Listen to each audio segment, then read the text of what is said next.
শ্রী শ্রী গান্ধার্বিকা গিরিধারী অপর অনুকম্পায় আর্যাবর্ত পূর্ণভূমি আধ্যাত্মিকতার পীঠস্থান গৌর গোবিন্দের লীলাভূমি লীলা নিকেতন পূত ভারতবর্ষের আজ এই ভক্তশ্রেয় গৃহ অঙ্গনে শ্রী বামন মাসিস্থ শ্রী শ্রী জগন্নাথ দেবীর রথযাত্রার এই মহামহেন্দ্রক্ষণে অমৃতক্ষণে ভগবানের শ্রীবিগ্রহ প্রতিষ্ঠা বার্ষিকী স্মরণ উপলক্ষে আজকের এই মধ্যাহ্নকালীন ভাগবতীয় ভক্তিযজ্ঞের জ্ঞানযজ্ঞের শোধাকথা যজ্ঞের গৌর গোবিন্দের বৈষ্ণব ভোগ আরাধনার যে পরম মাঙ্গলিক শুভ আয়োজন, এই পরম মাঙ্গলিক শুভ আয়োজনে ভক্তশ্রেয় গৃহমন্দির অঙ্গনে হরিকথার শুভারম্ভে প্রারম্ভে অস্মদীয় প্রাতঃস্মরণীয় পরম বন্দনীয় জীবন সর্বস্ব জীবনধন শ্রী শ্রীল গুরু মহারাজের তার আতুল আতুল পদার বিন্দে পরার্ধ কোটি দণ্ডবৎ প্রণতি। বঙ্গদেশের দক্ষিণবঙ্গের ভক্তি পীঠস্থান গৌড়ীয় বৈষ্ণবের প্রচার কেন্দ্র দেবহাটা গোকুলানন্দ পাঠবাড়ি আশ্রমের অন্যতম আচার্য শ্রীপাদের উত্তর পুরুষ শ্রীল সঞ্জয় গোস্বামীপাদ তার মঙ্গলময় উপস্থিতি আমাদের ধন্য করেছেন। আমাদের গোস্বামীপাদের মাথা ঠাকুরানী কৃপা করে পদার্পণ করেছেন। তাদের চরণে ভো ভো দণ্ডবাদ প্রণতি জ্ঞাপন পূর্বক সমাগত সুমঙ্গল সাধু সমাজ, মহন্তজন, সুধীজন, মহতজন, ভক্তজন, গৌড়ীয় বৈষ্ণব মণ্ডলী, শ্রদ্ধাশীলা ধর্মশীলা কল্যাণিয়া দেবী মূর্তি মাতৃমণ্ডলী, সকল ভক্তচরণে দিন অতি দিনের সশ্রদ্ধ দণ্ডবৎ প্রণতি। কদাচিৎ কালিন্দী তটবিপিন সঙ্গীত করহ মুদা ফিরি নারী বদন কমল আস্বাদ মধুপ রমা শম্ভু সুরপতি গণেশ উর্চিত পদ জগন্নাথ স্বামী নয়ন পথগামী ভব তুমি। ভাগবত বলেন, কোন বস্তু বা বিষয়ের প্রতি যদি তত্ত্বত জ্ঞান আসে, তবে সেই বিষয় বা বস্তুর প্রতি অনুরাগ বা প্রীতি সেটি আরোপিত হয়, সেখানে প্রীতি সঞ্চারিত হয়। সার্বভৌম গীতাশাস্ত্রে এই জন্য ভগবান বলেছেন, যো ব্যক্তি তত্ত্বত, আমাকে জানো, তবে সেটি তথ্যের দ্বারা নয়, তত্ত্বের দ্বারা। তত্ত্ব তাকেই বলে যথাযথ নিরূপণং ইতি তত্ত্বম। তত্ত্ববস্তু কাকে বলে? যে বস্তু যেরূপ তাকে সেই রূপে নিরূপণ করার নামই হলো তত্ত্ব। এখন শ্রী জগন্নাথ ভগবানের এই মাধুর্য মূর্তির তত্ত্ব তো যদি আমরা জ্ঞাত না হই, তাহলে জগন্নাথের প্রতি আমাদের স্বাভাবিক অনুরাগ, প্রীতি, অনুরক্তি এটা জন্মাবে না। এই জন্য ভগবান বললেন, যো ব্যক্তি তত্ত্ব, তো তত্ত্বের দ্বারা জানো। আমরা বলে এসেছি, কোনো অজ্ঞানী আর গ্রামীণ ব্যক্তি যদি মূল্যবান পাথর খণ্ড পায় কুড়িয়ে, তবে তার অজ্ঞানতার কারণে সে মনে করতে পারে উজ্জ্বলকৃত পাথরটি হয়তো 100-200 টাকা মূল্য হতে পারে। কিন্তু জহুরি যখন সেটি তার প্রজ্ঞার দ্বারা, তার অভিজ্ঞতার দ্বারা বলে এটা 10 লক্ষ টাকা মূল্যের মূল্যবান পাথর, তখন সেই অজ্ঞ গ্রামীণ কৃষকের গতদিনের পাথরের প্রতি যে ভাবনা, 200 টাকার প্রীতি, 10 লক্ষ টাকার তত্ত্ব জানার পরে সেই প্রীতি বৃদ্ধি পাবে কিনা? কারণ বস্তুর তত্ত্ব তো জানলে সেই বস্তুর প্রতি অনুরাগ বৃদ্ধি পায়। এজন্য জগন্নাথকে, তার মহিমা, তার তত্ত্ব যদি তত্ত্বের দ্বারা আমরা একটু অনুধাবন করি, তাহলে জগন্নাথের প্রতি স্বাভাবিক প্রীতি আমাদের অর্পিত হবে। রমা শম্ভ ব্রহ্মা সুরপতি গণেশ অর্চিত পদ, যেখানে আদ্যা শক্তি দেবী ভগবতী, যেখানে ভগবান শঙ্কর, ব্রহ্মাদি, ইন্দ্রাদি, গণেশাদি যার চরণ অর্চিত করছেন, ধ্যানে নিমগ্ন আছেন যার মহিমা জানার জন্য, সেই ছিল জগন্নাথের শুভ রথযাত্রা মহামহোৎসবে আমাদের মাঝে এই রথযাত্রা নব নূতন চেতনা ভাগবতীয় ভক্তি ধারায় যিনি সার্বজনীন করে গেছেন, ইনি আমাদের ইষ্ট অধিদৈবতা শ্রীমান মহাপ্রভু। মহাপ্রভু যদি শ্রীল শ্রীক্ষেত্রে রথযাত্রার মহামহিমা প্রকাশ না করতেন, রথযাত্রা শুধুমাত্র একটি উৎসবে পরিগণিত হতো, এভাবে ভক্তি ভাগবত ধর্মের বিশ্বজনীনতা রূপ পেত না। এটা নিতাই চাঁদের মহাপ্রভুর মহাকরুণার দান। তিনি রথযাত্রার যে নর্তন সংকীর্তন, রথযাত্রার যে নব ব্রজের ভক্তির, ভাগবত ভক্তির যে বিকাশ প্রকাশ ঘটিয়ে গেছেন, এটা আমাদের সম্প্রদায়ের অধিদেবতা শ্রীমান মহাপ্রভুর অনবদ্যই দান। তাই আমরা শুরুতেই ছিল জগন্নাথের দেবের চরণে, বলভদ্রের চরণে, সুভদ্রা দেবীর চরণে প্রার্থনা করি তিনি যেন আমাদের মাঝে প্রকাশ হন, আমাদের তত্ত্ব, আমাদের অনুভূতির মাঝে আমরা জগন্নাথের মাধুর্যকে, শুদ্ধ ভক্তিকে, শুদ্ধ ভজনকে যেন গ্রহণ করতে পারি। আজ পাঠের শুভারম্ভে ছিল জগন্নাথের এই মহামহোৎসবে আমরা গুন্ডিচা মন্দিরে যদি মানসে যুক্ত হই, এখন গুন্ডিচাতেই হরিকথার শুভ অবসর। গুন্ডিচা মন্দিরে শুদ্ধ ভক্তি আর শুদ্ধ ভগবানের নাম রূপ লীলাগাথা আস্বাদনের অবসর। মনে পড়ে গুন্ডিচা মন্দির মার্জন মহাপ্রভুর একটি বিশেষ লোকশিক্ষা। আধ্যাত্মিক জগতে এমন জগতে লোকশিক্ষা আমার জানা নেই দ্বিতীয়টি আছে কিনা। শ্রীমান চৈতন্য মহাপ্রভুর চরণে আশ্রয়, তার চরণে সেবা, তার করুণা কটাক্ষ দৃষ্টি ভাজন হওয়ার জন্য সেদিন প্রতাপ রুদ্র ছটফট করছিলেন। পুরীর রাজধর্মে যিনি প্রতিষ্ঠিত, সেই পুরীর রাজা শ্রীমান মহাপ্রভুর কৃপা বঞ্চিত। কেননা মহাপ্রভু যে ত্যাগ বৈরাগ্য ভক্তি শিক্ষা জগতে প্রতিষ্ঠিত করেছেন, সেখানে তিনি রাজদর্শন করতেন না, রাজদর্শন করতেন না। কিন্তু রাজার যে প্রবল অনুরাগ, রাজপণ্ডিত সার্বভৌমের কাছে, গৌর পরিকরগণের কাছে কি আকুতি, কি মিনতি। একজন সর্বাধি রাজ্যের রাজা হয়েও তার কি ব্যাকুলতা গৌর চরণে। কি আছে গো গৌর চরণে, কি আছে গৌর তত্ত্বে, কি মহিমাই বা গৌরাঙ্গের মধ্যে তিনি পেয়েছিলেন যে রাজা হয়ে অভিমান ত্যাগ করে গৌর কৃপা লাভের জন্য, একটু কৃপা কটাক্ষ করুণা পাওয়ার জন্য এত ব্যাকুল হয়েছেন।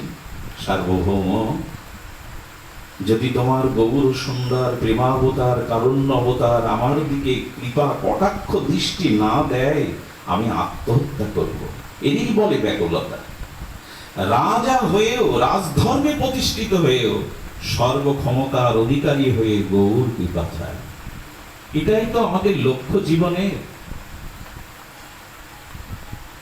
পঞ্চম পুরুষার্থ প্রেম মহাধন, এটি তো প্রয়োজন।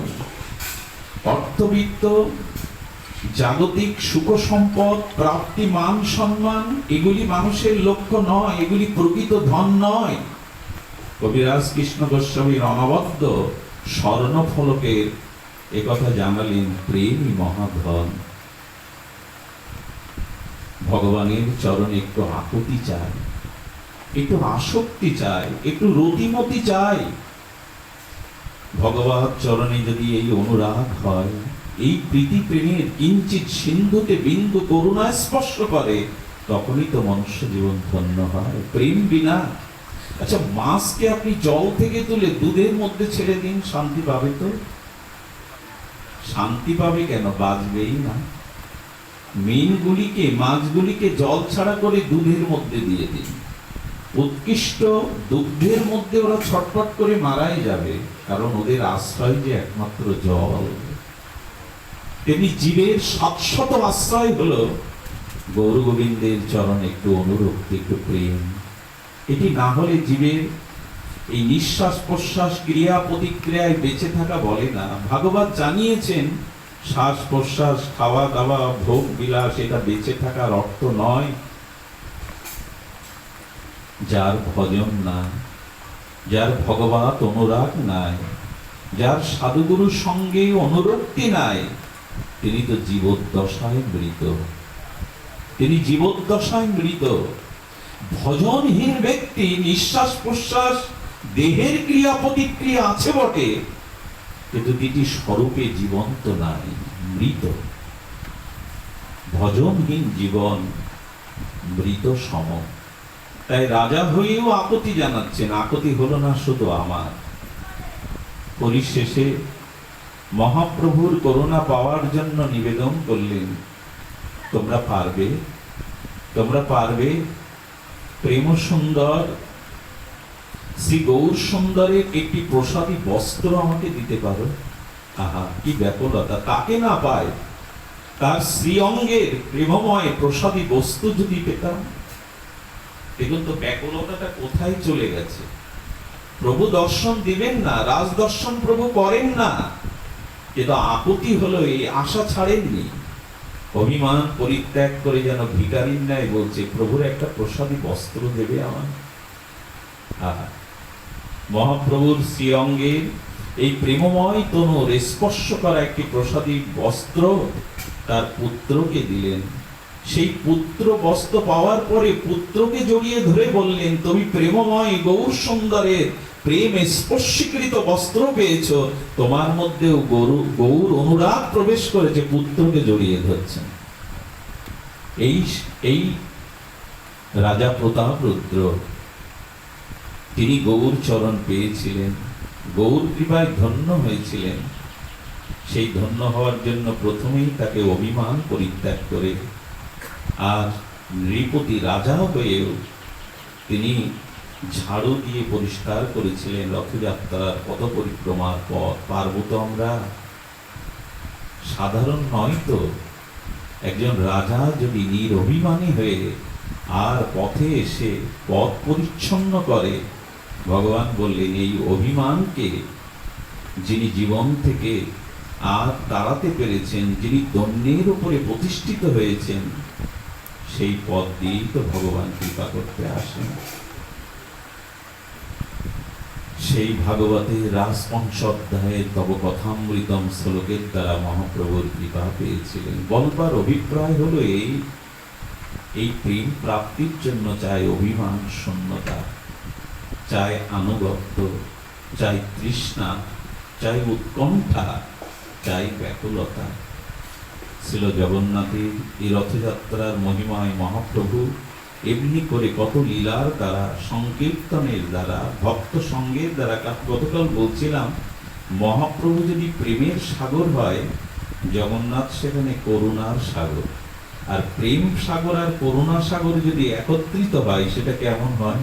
সেটাই হয়েছিল লীলাচলে। একদিক দিয়ে প্রেম সাগর, একদিক দিয়ে করুণার সাগর একত্রিত হয়ে যেটা হয়েছিল সেই করুণাই প্রকাশ করেছিলেন। রথযাত্রাকে স্পর্শ না করে মনে হয় আমরা অন্যদিকে যেতে পারি না। গুন্ডিচা মন্দির মার্জনে মহাপ্রভু প্রথমেই সেই রাজ পরিকরগণের কাছে বললেন, আমাকে 100 সমার্জনী দাও। প্রভু ঝাড়ু চাইছেন 100, আর মৃত্তিকার ঘর চাইছেন। এই গুন্ডিচা মন্দির শ্রীমন্দির মার্জনের মহাপ্রভুর যে লোকশিক্ষা, জগৎ শিক্ষা, সেটা আমরা একটু স্পর্শ করি। মহাপ্রভু চাইছেন, আর তিনি কি করলেন? সেই সকালেই নিজ হাতে ভক্তদের চন্দন চর্চিত করলেন। আপনি গৌরচন্দ্র ভক্ত ললাটে চন্দন চর্চিত করে ফুলমালা পরালেন, ভক্তদের হাতে তুলে দিলেন সমার্জনী। শত ভক্তের কাছে এক একটি সমার্জনী দিলেন, দিয়ে বললেন, আজ গুন্ডিচা মন্দির মার্জন। আমার মনে হয় মহাপ্রভু ইঙ্গিত দিয়েছিলেন যে হৃদয় মন্দিরে জগন্নাথকে বসাবে সেই মন্দির আগে মার্জন করো, তবেই তো এখানে অধিষ্ঠিত হবে ভগবান। তার চেত দর্পণ মার্জনম শব্দের দ্বারাই তিনি পূর্বে বলেছেন, যে দেহ মন্দিরে, যে চিত্ত সিংহাসনে গৌর গোবিন্দকে আসীন করবে সেটি আগে মার্জন করো। জন্ম জন্মান্তরীণ কামনা বাসনার আবর্জনা আমাদের আবদ্ধ হয়ে আছে চিত্তটা। এই জন্য মহাপ্রভুর অভিপ্রায় আগে নিজ দেহ মন্দির, হৃদয় মন্দিরকে মার্জন করো। আচ্ছা, প্রভু তো আদেশ দিতে পারতেন, আদেশ দেননি, নিজে সমার্জনী নিয়েছেন। আপনি আচারী ধর্ম, বৈরাগ্য বিদ্যা, ভক্তি বিদ্যা নিজেই জগতে প্রচার করছেন।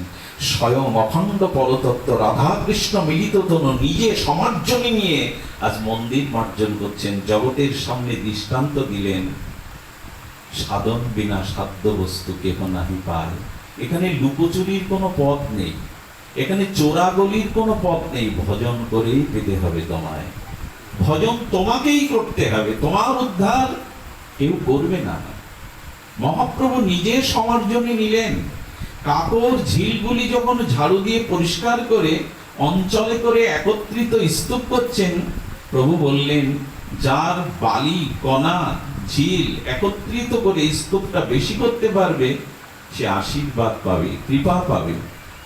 পরিশেষে দেখা গেল গৌড়ের অঞ্চলেই গৌড়ের স্তূপটাই সব থেকে বেশি হয়েছে। প্রভু যেন নিজেই বেশি বেশি করে কাকর ঝিলাদি পরিষ্কার করে জানাচ্ছেন, হৃদয় মন্দির মার্জন করো, ভজন হয় মার্জন। ভজন করো, ভজন হয় মার্জন। সাধু সঙ্গ অনুক্ষণ। আজকে ভক্ত সঙ্গে গৌরচন্দ্র জগতে সেই শিক্ষাই দিচ্ছেন, হৃদয়কে পরিষ্কার করো। 100 মৃত্তিকার ঘর দিলেন, সমুদ্র থেকে জল আনছে। প্রভু বলছেন, এভাবে আনলে হবে না, তোমরা জল ভরবে, জল সিঞ্চন করবে, কিন্তু মুখে থাকবে কৃষ্ণ নাম। মহাপ্রভু জানাচ্ছেন, নামকে সাথে নাও, শ্রী হরি নামকে, যুগ ধর্মকে সাথে নাও।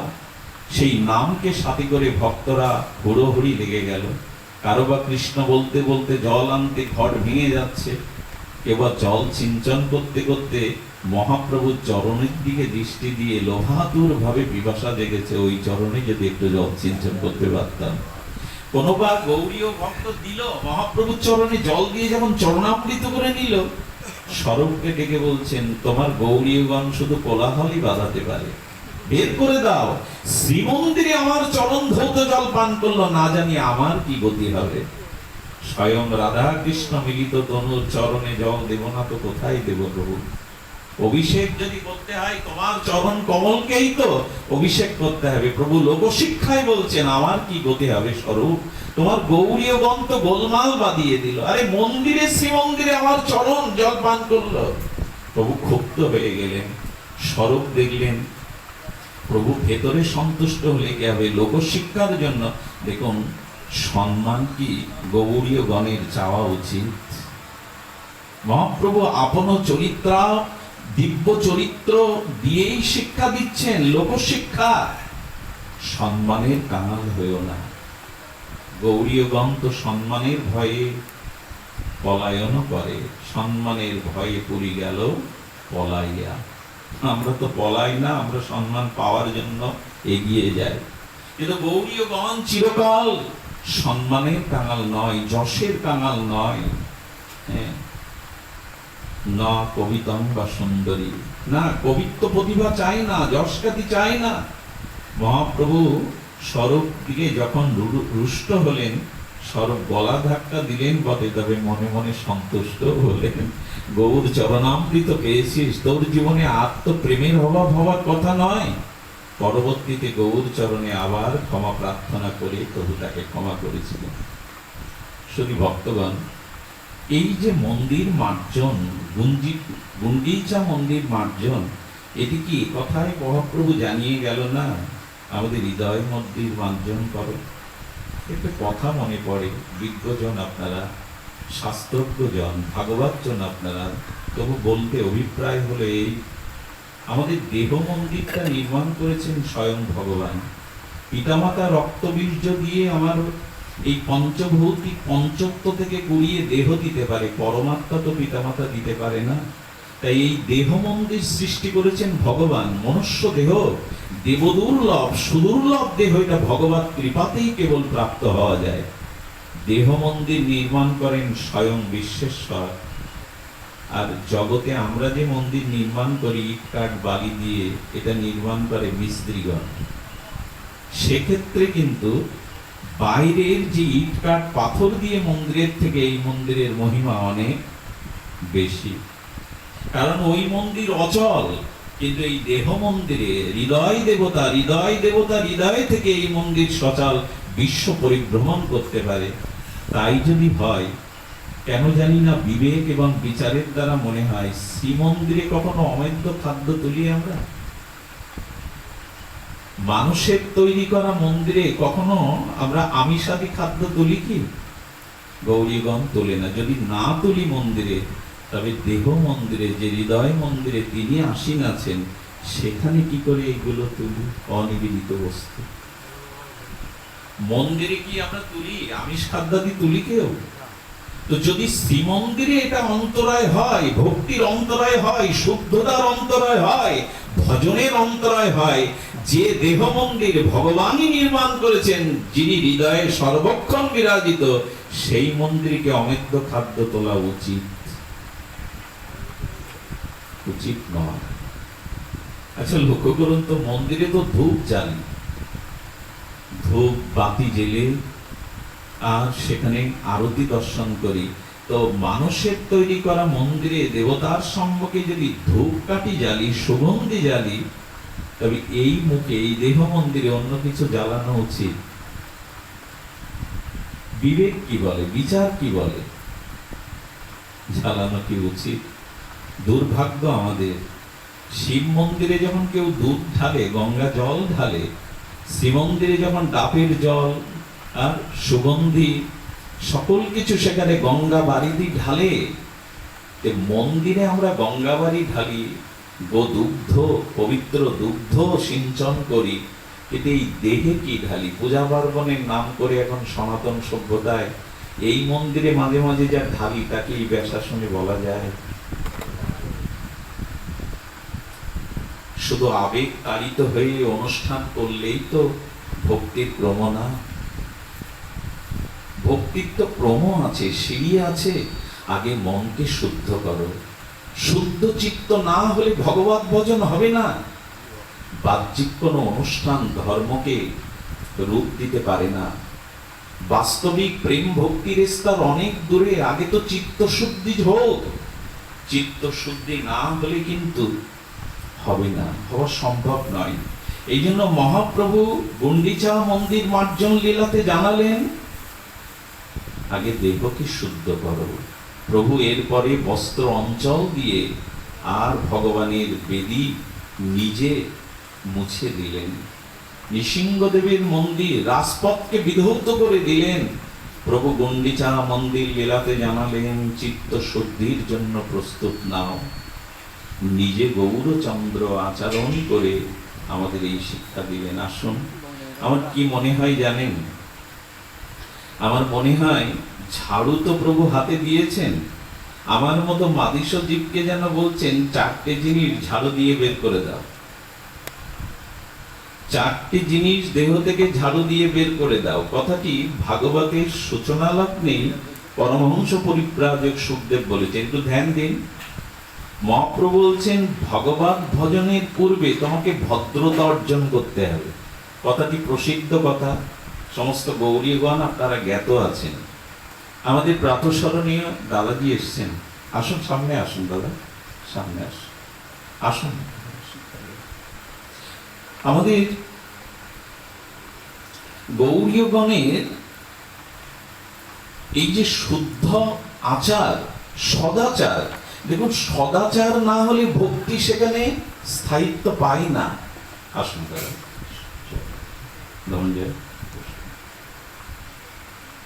গৌড়ীয় গণের সদাচার প্রধান। সদাচার না থাকলে সেখানে ভক্তি, সেখানে প্রেম, শুধু আবেগ, শুধু আবেগ তাড়িত। এই জন্য সদাচার একান্ত অপরিহার্য। মহাপ্রভু যেন ভাগবতের শিল সুখদেব গোস্বামীর সেই দৃষ্টান্ত আবার গণ্ডিচা মন্দিরে বললেন, ঝাড়ু হাতে নাও, 4টে জিনিস ঝেঁটিয়ে বিদায় করো। প্রথমেই বললেন প্রাণী হত্যা করে আমিষ আহার ত্যাগ করো, আহার শুদ্ধ, সত্তা শুদ্ধি, সত্তা শুদ্ধি, দ্রবান ও স্মৃতি। একটু ভগবানকে নিবেদন করে পাও। ভাগবত ধর্ম হলো অগ্রভূ হতে পারি না আমরা। এই বিশ্ব ব্রহ্মাণ্ডের অণু পরমাণু যা কিছু সবকিছু তার সৃষ্টি। যিনি সৃষ্টি করেছেন তার আগে পাওয়ার অধিকার তো আমার নেই। যিনি সৃষ্টি করেছেন, আচ্ছা অগ্রভূক আমাদের হওয়া উচিত নয়, এটা করতে দেয়। যার বস্তু তাকে অর্পণ না করে নিজে পাওয়ার নাম হলো আগে পাওয়া, অগ্রভূক। শ্রী ভগবানের নিবেদিত বস্তুই আমাদের গ্রহণের কথা বলা হয়েছে। এটি সদাচারের প্রথম লক্ষণ। সুখদেব গোস্বামী ছিল পরীক্ষিত মহারাজকে এই কথাই বলছেন, 4টি অভ্যাস ত্যাগ করো, 4টি বিষয়কে হৃদয় থেকে বিতাড়িত করো। মহাপ্রভু যেন গণ্ডিচা মন্দির সমার্জনে নিয়ে এটাই বলছেন তারাতে, সেটা হলো অনিবেদিত কিছু পেও না, অনিবেদিত কোনো কিছু গ্রহণ করো না। এটা চিত্তশুদ্ধির, সদাচারের অন্তরায় হয়ে যাবে। দ্বিতীয় তিনি বললেন মন্দিরে যদি নেশার দ্রব্য না তোলেন তবে দেহ মন্দিরে তোলা যাবে না।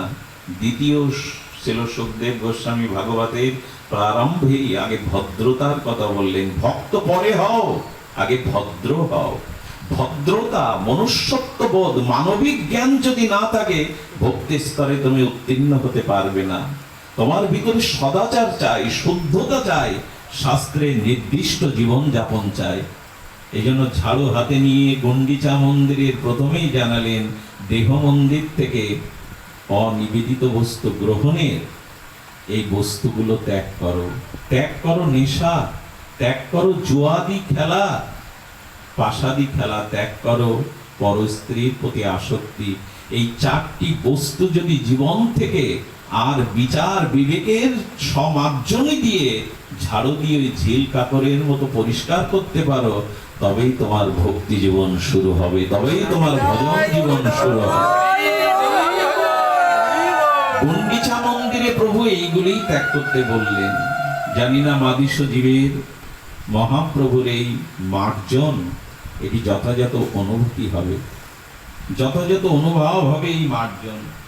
শুধু ভক্তগণ, আমরা গণ্ডিচা মন্দির মার্জনের দ্বারা মহাপ্রভুর এই অভিপ্রায়টা যদি জানি তবে বলবো, যাদের চিত্তে এই জিজ্ঞাসা জাগে আমার কেন রতি হলো না, ভজনে আসক্তি হলো না, যিনি লক্ষ্য করবেন 2টি তত্ত্ব আমাদের সম্মুখে, একটি সংসার, একটি ঈশ্বর। একটি সংসার, একটি ঈশ্বর। এই 2 তত্ত্বের মধ্যে যদি সর্বপ্রেমময়, সচ্চিত আনন্দময়, সর্বকারণের কারণ, আমাদের জীবনের একমাত্র লক্ষ্য শ্রী ভগবান হন, সচ্চিদানন্দ ঈশ্বর হন, তবে ঈশ্বরের প্রতি আমাদের দৃষ্টি না গিয়ে সংসারের প্রতি দৃষ্টিটা বেশি যায় কেন? তত্ত্ব তো 2টি, সংসার এবং ঈশ্বর। আমাদের দৃষ্টি, আমাদের আসক্তি কেন ঈশ্বরে অর্পিত নয়, সংসারে যায়? মহাজনগণ সেটি অনুভব করে জানিয়েছেন, যে বস্তু দেখা যায় তার প্রতি আসক্তি বেশি আছে। যে বস্তু চোখে দেখা যায় তার প্রতি আসক্তিটা বেশি আসে, আর যে একটু শ্রবণ করে জানতে হয় তার আসক্তিটা বিলম্বে আসে। আসক্তি তাতেই আমাদের আসে যা আমরা দর্শন করি, তবে ঈশ্বরকে দেখি না, ঈশ্বরকে আমরা শ্রবণ করি। আজ পর্যন্ত আমরা শ্রী মহাজন মুখে, মহাত্মার মুখে, শ্রী গুরু মুখপাদপদ্মে ভগবানের কথা তো শুনেছি, তাকে তো চোখে দেখিনি, কিন্তু সংসারটা তো সর্বক্ষণ দেখি। এই জন্য সংসারের প্রতি আমাদের আসক্তিটা প্রবল। যা চোখে দেখা যায় তার প্রতি আসক্তিটা প্রবল হয়। এই জন্য ভগবানের প্রতি আসক্তিটা আসবে, সংসারের ত্রিগুণময়ী মায়ার পদ্মা সরে যাবে, বেশি বেশি সাধুমুখে হরি কথা শ্রবণ করতেই হবে। এই শ্রবণের দ্বারা আমার মানসে, আমার হৃদয়ে ভগবান অনুভূতির দ্বারা যখন প্রকাশ ঘটবে, তখন দেখবেন সংসারের প্রতি দৃষ্টি না গিয়ে সেই সচ্চিদানন্দের প্রতি দৃষ্টি যাচ্ছে।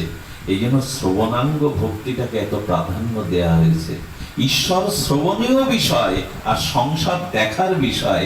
আপাতত অন্তর মনে হয় যদি ঈশ্বরের কথা শ্রবণ করে তাকে হৃদয়ে নিতে পারো, তবে হৃদয়ের অন্তর্যামীকে দেখলে আর সংসার দেখতে স্বাদ হবে না।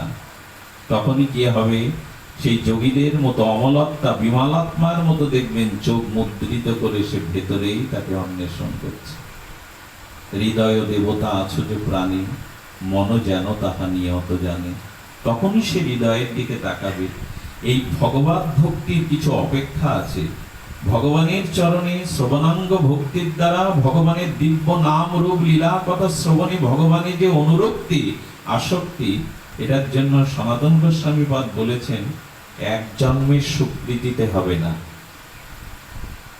বর্তমান স্বীকৃতি আপনি আমি পেয়েছি, সদ্গুরু চরণ পেয়েছি, সাধুসঙ্গ পেয়েছি, ধাম পেয়েছি, হরিনাম পেয়েছি, কিন্তু প্রেম বা অনুরক্তি আসতে গেলে প্রাচীন জন্মের সুসংস্কার লাগবে। এই জন্মে হয়তো প্রগতির পথে, ভক্তির পথে দুপা এগিয়ে যেতে পারবো, কিন্তু আসক্তি, অনুরাগ জন্মাতে গেলে বলছেন প্রাক্তন আধুনিক চাস্তি যস্য সদ্ভক্তি ভাবনা। প্রাক্তন এবং আধুনিক দুটো সংস্কার যখন যুক্ত হবে, তখনই মানুষের জীবনে কি আসবে, এস ভক্তি রস আস্বাদস্যৈব হৃদি জায়তে। তখনই স্বাভাবিক ভগবানের অতি হৃদয়ে প্রকাশ হবে। তার মানে আমার মতো মাদৃশ্য জীবের বর্তমানে যে অনুরাগ, অখণ্ড অনুরাগ, অস্খলিত নিষ্ঠা আসছে না কেন জানেন? হয়তো পূর্ব বা প্রাক্তন জন্মের সুসংস্কার আমার মধ্যে নাই। যারা এই প্রাক্তন সংস্কারকে সাথে নিয়ে বর্তমান প্রগতি ভক্তির পথে, ক্রমে শ্রদ্ধা রতিমতির পথে যারা কিঞ্চিত এগিয়েছেন, তাদের কাছে এই অনুরাগ, এই প্রবল ভগবত আসক্তি আসবে। দেখুন, পূর্বজন্মের সংস্কারের কথা একটু বলি। রাজা রানীকে নিয়ে গেছেন কাশীতে। এক প্রদেশের রাজা, তিনি আবার ভগবত বিমুখ। কাশীর গঙ্গা তীরে রানীমা হাহাকার করছেন, বারবার অনুনয় বিনয় করছেন, রাজা একবার অনুমতি দাও, যেখানে ভক্তগণ গঙ্গাতে অবগাহন করছে, নিজেকে পবিত্র করছে, একটু গঙ্গাতে স্নানের অনুমতি দাও। ভগবত বিমুখ এই রাজা বললেন, তুমি রানী, মহারানী, এই জনসাধারণ, সাধারণ মানুষগুলোর মাঝে তুমি স্নান করবে গঙ্গায়? এটা এটা আমি রাজা, তুমি রানী, এটা মর্যাদাহানি হবে। যেতে দিল না, ঘরে আটকে রেখেই স্নান করতে হলো। রানীমা কাঁদেন, ডুবরে কাঁদেন। কাশীর গঙ্গার তীরে বসে সাধু দর্শন হচ্ছে না, গঙ্গা স্নান হচ্ছে না। তিনি ব্যাকুলতায়, ব্যথাতে ব্যথাতুর হয়ে ক্রন্দন করেন, একটু অনুমতি দাও। সাধুগণ মিলিত হয়ে ভগবত প্রসঙ্গ গণকীর্তন করছেন, একবার যেতে দাও, একবার একটু সেখানে হরিকথা শোনার অনুমতি দাও। ভগবত বিমুখ অভিমানী রাজা অনুমতি দিলেন না। ভোরবেলা রানীমা সারা রাত জেগে চিন্তা করলেন, এই দেহ পেয়েও যদি সাধু সঙ্গ না হয়, গঙ্গা স্নান না হয়, এই দেহ রেখে লাভটা কি? এটা তো ভাব।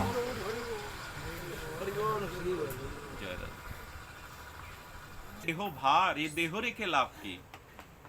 বিস্ময়কর কথা হলো, রানীমা ভোরবেলা গঙ্গায় গেলেন, কাশী বিশ্বনাথকে প্রণাম করে বললেন, যে দেহে ভজন হবে না সে দেহ রেখে লাভ কি? রানীমা পুত গঙ্গার জলে গিয়ে উনি চিন্তা করলেন গীতার সেই বাণী, যদি মৃত্যুর সময় কেউ যে চিন্তা করতে করতে দেহ ত্যাগ করে, পরবর্তীকালে যদি তার এই গতি হয়, আমি এখানেই আমি আত্মবিসর্জন দেব গঙ্গায়। উনি গঙ্গায় যখন ডুব দিলেন, গঙ্গায় আত্মহননের সিদ্ধান্ত নিলেন, ওই গঙ্গায় উনি ডুব দিয়ে আত্মহনন করতে করতে এই নিবেদন করলেন, এ জন্মে তো ভজন হলো না, যেন আগামী জন্মে তোমার ভজন করতে পারি, এ দেহই আমি রাখবো। এই যে গঙ্গাতে দেহ ছাড়লেন, এই যে গঙ্গাতে দেহ বিসর্জন দিলেন, এই সংস্কারই পরবর্তী জন্মে তিনি হয়ে এসেছিলেন শবরী হয়ে। এই হলো শবরীর পূর্ব জীবন বৃত্তান্ত। এই জন্য পূর্বজন্মের কোনো শুভ সংস্কার ছাড়া হয়তো সদ্গুরুর চরণ আশ্রয়, হরিনাম আশ্রয় হতে পারে, কিন্তু প্রবল যে স্বাভাবিক অনুরাগ, এটা পূর্বজন্মের স্বীকৃতি। এই জন্য যখন আপনাদের দেখি মনে হয় বহু জন্মের স্বীকৃতি ছাড়া হরিকথা সাধু সঙ্গে সকলের রুচি হয় না। সম্ভাবনা তাদেরই আছে যাদের প্রাক্তন শুভ সংস্কার সাথে সাথে আধুনিক এই জন্মের সংস্কারটা একত্রিত হয়েছে। এটা আপনাদের মতো যারা ভগবত রসিকজন, যারা হৃৎকর্ণ রসামৃত হরিকথায় যাদের প্রাণ, হরিকথায় যাদের জীবাতু, জানতে হবে পূর্বজন্মে তাদের কোনো সংস্কার আছে। সবরই এক জন্মে তৈরি হয় না। পূর্বজন্মের সেই ব্যাকুলতা নিয়ে এই দেহ ছাড়ার অভিপ্রায়ে পরবর্তী জন্মে তিনি মাতণ্ড ঋষির কৃপার দ্বারা রাজীব লোচন রামচন্দ্রকে লাভ করেছিলেন। এই জন্য বলবো, গীতাতে ভগবান বলেছেন একটু এগিয়ে রাখো। মনুষ্য জন্ম যখন পেয়েছো, সাধু সঙ্গ যখন পেয়েছো, হরিনাম যখন পেয়েছো, সদ্গুরু চরণাশ্রয় পেয়েছো, এই জন্মে যারা নানা প্রতিকূলতার মধ্যে আমাকে ভজন করে, শ্রীমাতাং গৃহ, আগামী জন্মে আমি তাকে শ্রীমানের গৃহে জন্ম দিই, ভজনে আত্মার অন্তরায় হয়। এই জন্য এগিয়ে থাকাটা প্রয়োজন। প্রাক্তন আধুনিকী চাস্তি যস্য স্বভক্তি ভাবনা। প্রাক্তন এবং আধুনিক এই ভাবনা দুটি এক করলেই তবে ভজনে অনুরাগ আসবে। সবরই পূর্ব জীবনের বৃত্তান্ত বলে দেয়, অনুরাগ রাখো। ছোট্ট নিবেদনে আসুন না, এই জন্মটা নিষ্কপটে দৈন্যেশ্বরীর একটু গৌর গোবিন্দের ভজন করি। এ জন্মে যা যা অন্তরায়, আগামী জন্মে গোবিন্দ তা রাখবেন না, তাকে রাখবেন না। কারণ এই সুসংস্কার পাওয়াটা বড় জন্মান্তরীণ ভাগ্যের বিষয়। রূপ গোস্বামী পাদ মহাপ্রভুর মনোভীষ্ট পূরণকারী বললেন, প্রাক্তন সংস্কার যদি না থাকে তবে শুরু করো। কি শুরু করো? শ্লোকটি বড় আদরণীয় শ্লোক। ভক্তি নির্ধূত দোষণাং প্রসন্ন উজ্জ্বল চেতসাম। রূপ গোস্বামী পাদ জানাচ্ছেন, শ্রী ভগবতম আরাত্তনাম রসিক সঙ্গ রঙ্গিনাম। শ্লোকের উপর সামান্য একটু আস্বাদন। গোস্বামী কি বলছেন? ভক্তি নির্ধূত দোষণাম। যারা সদ্গুরুর চরণ আশ্রয় করেছেন, সৌভাগ্য পেয়েছেন, যারা দিব্য হরিনামকে আশ্রয় করেছেন, যারা সাধু সঙ্গ হরিকথাকে জীবনের একমাত্র অবলম্বন করেছেন, বলছেন এই সাধন ভক্তির দ্বারা, সাধন ভক্তির দ্বারা, সাধন ভক্তি অনুশীলনের দ্বারা নির্ধূত দোষনাম, অনন্ত জন্মের যে অবিদ্যা, কুসংস্কার, যে ভোগ প্রবৃত্তি, যে স্বভাব বিরক্তি, এইগুলি, এই দোষগুলি কিসে যাবে? ভক্তি নির্ধূত দোষনাম। সাধন ভক্তি গ্রহণ করলেই তো ধীরে ধীরে তোমার প্রাক্তন যে কুসংস্কার সেটা মার্জন হতে লাগলো। সাধন ভক্তি ছাড়া তো ভাব ভক্তিতে পৌঁছানো যাবে না, আর ভাব ভক্তিতে না গেলে প্রেম ভক্তিও কোনো কালে পাওয়া যাবে না। এটাই তো সিঁড়ি, এটাই তো সোপান। আগে ভজন গ্রহণ করো, হরি নাম আশ্রয় করো, হরি কথাকে আশ্রয় করো। এই ভক্তি ধর্ম, ভাগবত ধর্ম অনুশীলনের দ্বারা নির্ধূত দোষ নাম, দোষগুলি তখন তোমার ভিতরে শুদ্ধতা আসবে। দৃষ্টান্তে মহাজন বলেছেন, আচ্ছা কালো কয়লার কালত্ব এটি কি শতবার গঙ্গা জলে বিধৌত করলে যাবে? একটু কথা বলবেন, যাবে কি? যাবে না। শতবার গঙ্গা জলে বিধৌত করলে কয়লার কালত্ব ঘুচবে না। কয়লার কালত্ব ঘুচাবার প্রকৃষ্ট উপায় হলো তাকে আগুনের মধ্যে তদাত্ম করে দাও। যখনই অগ্নিতে তদাত্ম করলে কয়লা, অগ্নি তার ভিতরে তদাত্ম প্রাপ্ত হয়ে দেখবে আর কালত্ব নাই, কাঁচা সোনা সুবর্ণ গলানোর মতো তপ্ত কাঞ্চনের মতো রং হয়ে গেছে। যাকে শতবার গঙ্গা জলে বিধৌত করলে কালত্ব ঘোচে না, তাতে অগ্নিতে তদাত্ম করলেই তার ভিতরে আর কালত্ব। রূপ গোস্বামী পাদ বললেন, হরি নাম আশ্রয় করো, হরি কথা আশ্রয় করো, সাধন ভক্তি আশ্রয় করো, ভক্তি নির্ধূত দোষ নাম, সমস্ত দোষ চলে যাবে। ওই যে মার্জন ভজন হয়, মার্জন, কিন্তু আমরা ভজন প্রিয় নই। ভজনে অনুরাগ না হলে হবে না, ভজন নিষ্ঠা না থাকলে হবে না। এই দোষ চলে যাবে, আর দোষ চলে গেলে কি হবে? ভক্তি নির্ধূত দোষ নাম প্রসন্ন উজ্জ্বল চেতসাম। সে সময় কি হবে জানো? সাধন ভক্তির দ্বারা, এই মার্জনের দ্বারা, ভক্তি অনুশীলনের দ্বারা, ভজনের অনুশীলনের দ্বারা তোমার দোষ চলে যাওয়ার পরে হৃদয়ে কি আসবে জানো? উজ্জ্বল চেতসাম। তখনই তোমার হৃদয়টা শুদ্ধ সত্যের দ্বারা, শুধু সাত্বিকতার দ্বারা না, শুদ্ধ সত্যের দ্বারা উজ্জ্বলকৃত হবে। এই হৃদয়ে শুদ্ধ সত্য উজ্জ্বলকৃত না হলে ওখানে যুগল উপাসনা মহাপ্রভুর প্রেম আশ্রয় পাবে না। বিন্দু মাত্র নিজের ভিতরে যদি এই মল থেকে যায়, যশ খ্যাতি পূজা প্রতিষ্ঠা জাগতিক ভোগ বাসনা, তাহলে চিত্ত হয়তো সাত্ত্বিক ভিত্তিতে মাঝে মাঝে প্রকাশ হতে পারে, কিন্তু শুদ্ধ সাত্ত্বিক না হলে, শুদ্ধ উজ্জ্বল না হলে ওখানে প্রতিভাত হবে না, লীলাস্মরণ হবে না, সেই নিকুঞ্জ মন্দিরের প্রেম সেবা এর হৃদয়ে জাগবে না। এই জন্য সাধন ভক্তির দ্বারা ধীরে ধীরে চিত্তকে শুদ্ধ সত্য উজ্জ্বল করো। আপনারা জানেন, পূর্ণিমার চাঁদ যদি নীল নীলিমায় উদিত হয়, তবে তার স্নিগ্ধ জ্যোৎস্না কিরণ পৃথিবীকে প্লাবিত করতে পারে না যদি মাঝখানে কালো মেঘ সে আড়াল করে দেয়।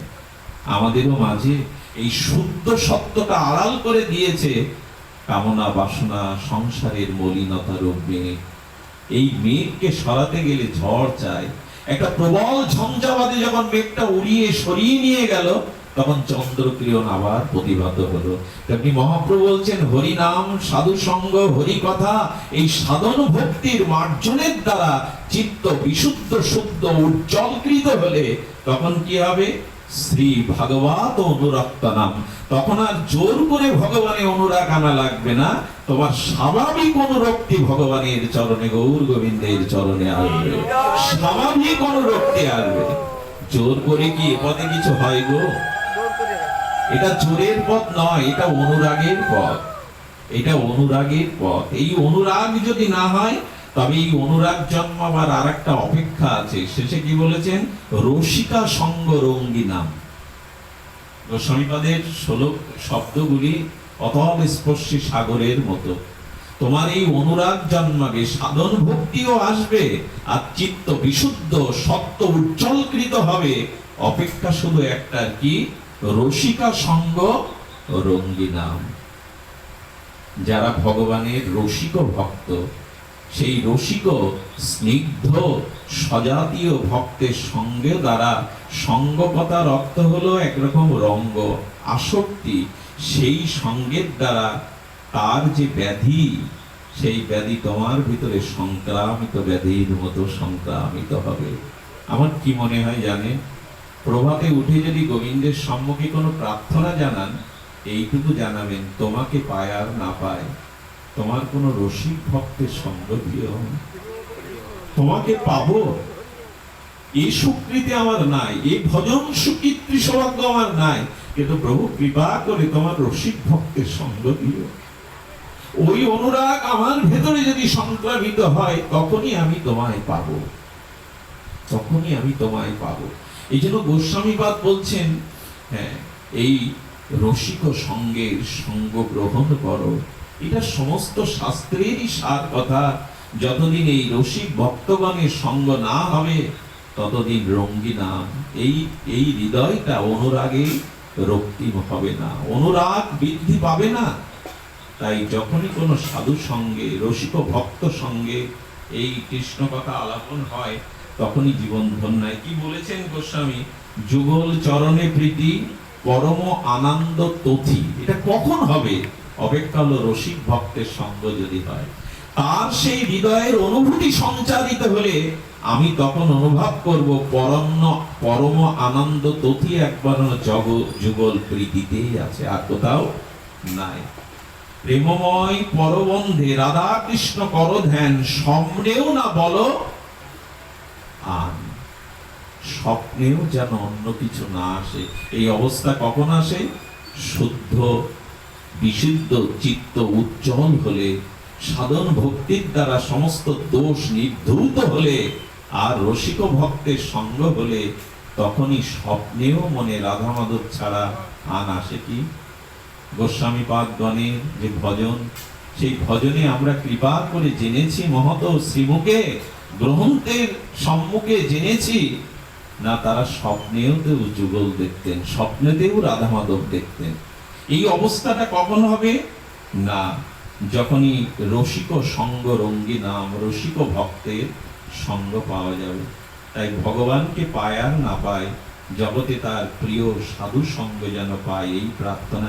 এটা তো ধ্রুব মহারাজের সেই বিশুদ্ধ প্রার্থনা। প্রভু তোমাকে চায় না, তোমার ভক্তি প্রবাহতাং তৈমে প্রসঙ্গ, যাদের হৃদয়ে সর্বদা তোমার নাম রূপ লীলা তরঙ্গ, ভক্তি তরঙ্গ বইছে, আমি তোমাকে চাই না, তোমার সেই রসিক ভক্তের চরণ পাদপদ্মে বসে তোমার নাম রূপ লীলাতে আমি ভাসতে চাই। তোমাকে পেয়ে কি হবে? তোমার রসিক ভক্ত সঙ্গ পেলেই তোমাকে পাওয়া হবে। এটি ধ্রুব মহারাজের প্রার্থনা। এই জন্য যদি পায়, তখনই বলছেন জীবনীভূত গোবিন্দ পাদপদ্ম ভক্তি শোক আশ্রয়ম। তখনই এই প্রেম ভক্তির অনাবিল অনবদ্য ভক্তি আনন্দ বা সুখ তুমি উপলব্ধি করবে। তখনই তুমি ভক্তির আশ্রয় জীবনীভূত। তখন জীবনের একমাত্র লক্ষ্য হবে তোমার এই সুখ ভক্তি আশ্রয়। সুখ তো মায়ার ওপারে ছাড়া এপারে নাই। সুখ কখনো মায়ার সংসারে নাই, সুখ মায়ার পার হয়ে ওপারেই আছে। এই জন্য আমাদের এই মায়ার পর্দাকে সরিয়ে, ত্রিগুণময়ী দুর্তর্য মায়াকে সরিয়ে যদি সেই উজ্জ্বল হৃদয়ে ভক্ত সঙ্গে হরিকথা হরিনামকে আশ্রয় করতে পারি, তবেই না এই জীবনের লক্ষ্য পূরণ হবে। প্রেম মহাধন আস্বাদনের আমরা প্রতীক হতে পারবো। শুধু ভক্তগণ, এই জন্য শুরুতেই চাই মহাপ্রভুর যুগধর্ম জীবধর্ম এই হরিনাম আশ্রয়। আমার একটা আক্ষেপ মনে হয় মাঝে মাঝে, আপনার রসিক ভক্ত, অনুভবী ভক্ত, এই জন্য বলবার অভিপ্রায় করছি। কত জন্ম পেয়েছি বলুন তো, কত জন্ম আসা যাওয়া হয়ে গেল। বহুমেবে ব্যতীতানি জন্মানি তাবর জন্য। কতবার এসেছি, কতবার গেছি, কতবার শাস্ত্র মুখে সাধু মুখে হরিনাম মহিমা শুনেছি, কিন্তু আজও রুচি হলো না। বিস্ময়কর না? কত জন্ম এলাম, কত মহাজনের শ্রীমুখ হরিনাম তত্ত্ব শ্রবণ করলাম, অথচ আমার জীবনে হরিনামে রুচি হলো না। দুর্দৈব হলো নানান রাগ। হরির নামে সমস্ত শক্তি অর্পণ করলেও প্রভু নামে রুচি হলো না। এটা দুর্দৈব বটে। কতবার এসেছি, কতবার গেছি। দেখুন, ভগবানের দিব্য নামাশ্রয় এটি একবার আমাদের স্পর্শ করতেই হবে। মহাপ্রভুর চরণাশ্রিত ভক্তগণের অন্তত নাম তাদের অভিন্ন রূপে হৃদয়ে নিত্য নিরন্তর অবিচ্ছিন্ন তৈল ধরার ন্যায় নাম রাখতেই হবে। মাঝে মাঝে মনে পড়ে, রাবণ তো রাবণ তো ভগবান শঙ্করকেই গুরুরূপে ইষ্টরূপে বরণ করেছিলেন।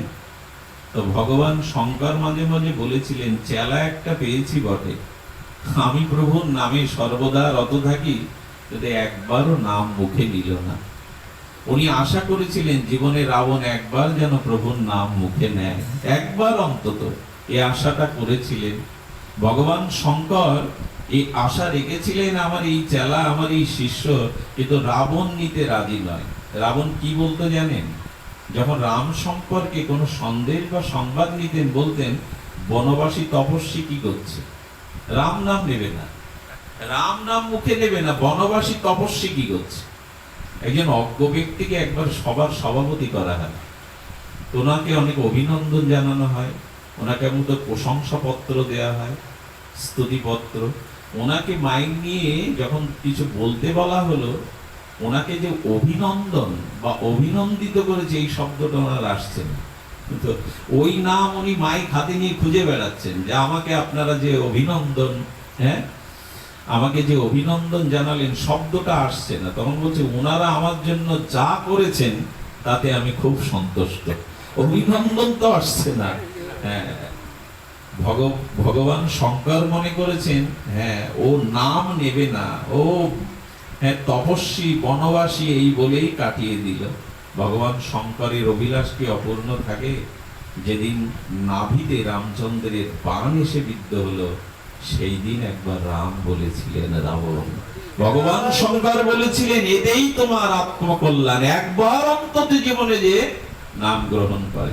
আচ্ছা, এই কথাটি যে জীবনে সারা জীবন পাপাচার করেও যে একবার হরিনাম নেয়, মৃত্যুর সময় তার গতি হয়, খবরদার নামের এই অতি প্রশংসা মনে করে কুতর্ক আনবেন না। কিছু মানুষ আছে সারা জীবন নাম করলো না, ভগবত আশ্রয় করলো না, মৃত্যুর সময় একবার হরি নামে গতি হবে, এটাকে বিশ্বাস করা যায়? আমরা এই তর্কই তো তুলি, কিন্তু ভগবানের নামে যে সর্বশক্তি আছে, একবার নামের যে অনন্ত মহিমা, তাতে কি বলছে জানেন? তাতে বলেছে, আচ্ছা একটা দৃষ্টান্ত যদি আনা যায়, একটা ছাত্র সারা বছর পড়েনি, এখন মৃত্যু পরীক্ষার হলে যদি সে কোনো বিদগ্ধ মেধা সম্পন্ন ছাত্রের দিকে টুকে লেখে, 5 নম্বর পাবে কিনা? সারা বছর সে পড়েনি, কিন্তু পরীক্ষার হলে যদি ওইটা দেখে দেখে টুকে যদি সে লেখে, নাম্বার পাবে কিনা, পাস করবে কিনা? আমার বলবার অভিপ্রায় হলো, সারা বছর না পড়ে পরীক্ষার হলে যদি নকল লিখেও পাস করে, আমার মনে হয় মৃত্যুর সময় একবার গৌর গোবিন্দের স্মরণ করলে তিনি কৃপা করে দেন তাকে। হ্যাঁ, হয়তো প্রেম পাবে না, কিন্তু সদ্গতি তার হবে। অজামিল তার দৃষ্টান্ত, সদ্গতি তার হবে। একবার অন্তত নাম নিলে তার সদ্গতি হবে। শুধু অপেক্ষা, আমি এখানে যে শব্দটা বলছিলাম, রসিকা সঙ্গ রঙ্গিনা। আচ্ছা, লঙ্কাপুরীতে বিভীষণও থাকতেন, কুম্ভকর্ণ থাকতেন, থাকতেন কিনা? আচ্ছা, বিভীষণ ঘুমাতেন তো? হ্যাঁ, সকলে নিদ্রা আসে, বিভীষণও ঘুমাতেন আর কুম্ভকর্ণ ঘুমাতেন। কিন্তু মজার ঘটা হলো, তুলসী গোস্বামী দাস বলছেন, বিভীষণকে জাগালো ভক্ত হনুমান, বিভীষণকে জাগালো ভক্ত হনুমান, আর কুম্ভকর্ণকে জাগালো রাবণ। পার্থক্য হলো এই, আমাদের এই সংসার সমুদ্রের তীরে এই দেহরূপ লঙ্কায় বিভীষণ রূপ সুমতিও আছে, আর কুম্ভকর্ণ রূপ কুমতিও আছে। যদি সুমতি জাগাতে হয়, তবে ভক্ত হনুমানের হরি কথায়, রাম কথায় জাগাতে হবে। আর কুসঙ্গ রূপ রাবণ কুমতিকেই জাগিয়ে দেয়, কুম্ভকর্ণকে জাগিয়ে। পার্থক্য এইটুকু। আমাদের এই মোহনিদ্রা অবিদ্যা থেকে জাগাতে পারে হনুমান রূপ ভক্ত সঙ্গ। তুলসীদাস গোস্বামী অনন্য অনন্য ভাগবত সিদ্ধান্ত রেখে গেছে। আরো একটা কথা উনি বলেছেন রামচরিত মানসে, লোভ সামলাতে পারছি না। দেখুন, 3টি জিনিস যখন আমাদের জীবনে আসবে, আর 3টি জিনিস আপনার থেকে বিদায় নেবে। কথাটি খুব তাৎপর্যময়, একটু ধ্যান দিয়ে শুনুন। কেন রসিক ভক্ত সঙ্গের কথা বলা হলো? বলা হলো যে যখনই আপনার জীবনে এই তিনটি জিনিসের প্রবেশ ঘটবে, তখন তিনটি জিনিস আপনার থেকে বিদায় নেবে। সে কথা গীতাকার ভগবান বলেছেন, কাম, ক্রোধ, লোভ। একটু দৃষ্টান্ত দিন অযোধ্যার দিকে। দশরথ তার তিন স্ত্রীর মধ্যে সব থেকে বেশি বেশি আসক্ত ছিলেন কইকেয়ীর উপরে। কইকেয়ী রূপবতী ছিল, গুণবতীও ছিল। কইকেয়ীর উপরে এই জাগতিক একটা কামনা, জাগতিক একটা আসক্তি দশরথের প্রবল ছিল। এই কাম যেই এলো কইকেয়ীর উপরে, কাম অর্থে বিশাল, বিশাল অর্থে হলো, ব্যাপক অর্থে হলো কামনা, অতিরিক্ত আসক্তি, কামনা আসাতে এই যে কাম এলো, আর কাম এলো বলেই কইকেয়ীর দ্বারা রাম চলে গেল। গোস্বামী সংকেত দিচ্ছেন, জীবনে যদি অধিক কাম চলে আসে, কামনা, তাহলে ওখানে আর রাম পাবে না, রাম চলে যাবে। যেটা কাম সেটা নাহি রাম। রাম বনবাসে যাওয়ার কারণই হলো দশরথের অতিরিক্ত কইকেয়ীর প্রতি কামনা। যেই কাম এলো সেই রাম। দিন রাত একসাথে হয় কি বাবা? যেথা রাম সেটা নাহি কাম, আর যেথা কাম সেটা নাহি রাম। আর কইকেয়ীর জীবনে এলো ক্রোধ, আমার ছেলে রাজা হবে, আমি কেন রামের, রাম রাজা হলে আমি তো রাজার মা হতে পারবো না। এই ক্রোধের কারণে যেই এলো, ক্রোধ এলে কি আসে? ক্রোধ আসবার সাথে সাথে বিদায় নিল শান্তিরূপ সীতা। গোস্বামী সংকেত দিলেন, যার জীবনে ক্রোধ আসে অধিক, তার জীবন থেকে শান্তি চলে যায়। আচ্ছা, আজ পর্যন্ত ক্রোধ করে কেউ বলেছে যে আমি ক্রোধ করে খুব শান্তি পেয়েছি? একথা কেউ বলে কি যে আমি ক্রোধ করে খুব শান্তি পেয়েছি? আজ পর্যন্ত এই কথা কেউ বলে না। ক্রোধ অনল, ক্রোধ পুড়িয়ে দেয়। গীতায় এই জন্য ভগবান এই তিনটি নরকের দ্বার বলে অভিহিত করেছেন। কাম, ক্রোধ, লোভ। কইকেয়ীর জীবনে ক্রোধ এলো, শান্তিরূপ সীতা বিদায় নিল। আমাদের জীবনেও যদি অধিক ক্রোধ আসে, দেখবেন শান্তি দূরে সরে যাবে, গেছেও তাই আজ। আর মন্থরার জীবনে ছিল লোভ। ভরত রাজা হলে, কইকেয়ী রাজমাতা হলে আমার বাসনা পূর্ণ হবে। যখনই লোভ এলো, তখন কে বিদায় নিল? বৈরাগ্যরূপ লক্ষণ। যার জীবনে লোভ অধিকতর এলো, জানবেন তার জীবনে ত্যাগ, বৈরাগ্য দূরে সরে গেল। এই জন্য গোস্বামী বললেন, ভজন চাই কেন জানো, হরিনাম আশ্রয় চাই কেন জানো, এর দ্বারাই কেবল এই তিনটি জিনিস থেকে শান্তিও পাবে, রামও পাবে, আর বৈরাগ্যও পাবে। যদি কাম, ক্রোধ, লোভকে ঠাকুর মশায়ের অনুভূতিতে মোড় ফিরিয়ে দিতে পারো, কাম কৃষ্ণ আরাধনে, ক্রোধ ভক্ত দেশী জনে, লোভ ও সাধু সঙ্গ হরিকথায় ফিরিয়ে দাও, মোড় ফিরিয়ে দাও। কাম, ক্রোধ, লোভ, এই বৃত্তিগুলো তুমি ধ্বংস করো না, এদের মোড় ঘুরিয়ে দাও। কাম কৃষ্ণ আরাধনে। কেন কামনা থাকবে না ব্রজে যাব? কেন কামনা থাকবে না রসিক ভক্ত সঙ্গে হরিকথা আস্বাদন করব? কেন কামনা থাকবে না ফুল তুলে মালা গেঁথে যুগলের গলে পরাবো? কেন দোদুল দোলনায় রাধা মাধবকে দোদুল দোলনায় কেন প্রেমময় দোল দেব না? এগুলোও তো বাসনা, এগুলোও তো কাম, এগুলোও তো কামনা। কামনাটা কৃষ্ণ আরাধনে দিয়ে দাও, আর লোভকে দিয়ে দাও সাধু সঙ্গ হরিকথায়। আর ক্রোধের প্রয়োগ করো যেখানে বৈষ্ণব বিদ্বেষ হয়, বৈষ্ণব নিন্দা হয়, ভক্ত নিন্দা হয়, সেখানে ক্রোধকে প্রকাশ করো। কাম, ক্রোধ, লোভ এগুলিকে ঠাকুর মশাই ভক্তির দিকে আর নির্দেশ দিলেন। কাম কৃষ্ণ আরাধনে, ক্রোধ ভক্ত দেশী জনে, লোভ ও সাধু সঙ্গ হরিকথায়। এই জন্য নাম আশ্রয়। আমাকে আজকের এই গৃহকর্তা বলছিলেন, বাবা একটু নামের উপরে আমাদের যেন একটু আস্বাদন আসে। সেই নামের কথা কি বলবো, সুকৃতির কথা মনে আছে আপনাদের? এই সুকৃতি একবার ঋষিশৃঙ্গ পর্বতে ভাগবত সভা বসেছেন, আর দেবশ্রীপাদ নারদ দেখবেন সব অঘটনের মূল মালিক উনি। তবে অঘটন না বলে শ্যামসুন্দর পন্ডিত সুঘটন বলেছে। নারদ আপাতত অঘটন ঘটালেও যা কিছু পরিসমাপ্তি হয় তা সুঘটনায় হয়। নারদ সুকৃতিকে বললেন, দেখো সুকৃতি, যাচ্ছ ওখানে অমলাত্মা, বিমলাত্মা, যোগীন্দ্র, মনীন্দ্র সবাই আছে, সব সাধুকে প্রণাম করবে, বিশ্বামিত্রকে প্রণাম করবে না। বাদিয়ে দিলেন। উনি বললেন কেন প্রণাম করব না, বলে উনি ক্ষত্রিয় রাজা, তুমিও তো রাজা, এক রাজা হয়ে কেন আর এক রাজার চরণে প্রণাম করবে? বাদিয়ে দিলেন। এই কাজ তো নারদের। উনি মনে স্মরণ করে সব ঋষিদের চরণে প্রপন্ন হলেন, প্রণিপাত করলেন, শ্রদ্ধা জ্ঞাপন করলেন, কিন্তু বিশ্বামিত্রকে প্রণাম করলেন না। বলুন তো, এত বড় তেজস্বী মুনি যদি সবার মাঝে প্রণাম না পায়, সুকৃতি, উনি এমন ক্ষেপে গেলেন, এমন ক্রোধান্বিত হয়ে গেলেন, সরাসরি রামচন্দ্রের কাছে গিয়ে বলছে, রাম, হ্যাঁ তুমি বিশ্রাম নাও, তোমার গুরুর অপমান হোক আর তুমি এই তো তুমি বিশ্রাম নাও, তোমার গুরুর অপমান মানে গুরুর মৃত্যু হোক আর তুমি বিশ্রাম নাও। কেঁপে গেছেন বিশ্বামিত্র, তেজস্বী ঋষি। প্রভু রামচন্দ্র চরণ বন্দনা করলেন, স্তুতি করে বললেন, প্রভু আদেশ করুন। বললেন, সুকৃতি আমাকে অপমান করেছে, আর সাধু অধিবেশনের মধ্যে। বললেন, প্রভু আপনাকে যে অপমান করে তার বেঁচে থাকার অধিকার নেই, আগামীকাল সকালেই আমি তার ধর থেকে মাথাটা আমি প্রতিজ্ঞা করলাম। যে বলুন তো, ভগবান যদি এই প্রতিজ্ঞা করে, কথাটি ধীরে ধীরে ছড়িয়ে গেল সুকৃতির কাছে। কাল সকালেই প্রভু তাকে আর নিজে হাতেই মৃত্যুদণ্ড দেবে। হ্যাঁ, কোথাও না খুঁজে পেয়ে একজনের পরামর্শ নিতে গিয়ে বললেন, এক কাজ করো, হিমালয়ে মা অঞ্জনা, হনুমানের মাতাজি অঞ্জনা ভজন করছেন গোয়ায়, ওনার চরণে গিয়ে নিবেদন করো, উনি যদি কিছু তোমার উপায় করতে পারেন। সবই লীলা ভগবানের। গেলেন, মা অঞ্জনা দেখছে গুহার দুয়ারে বসে কে যেন ক্রন্দন করছে।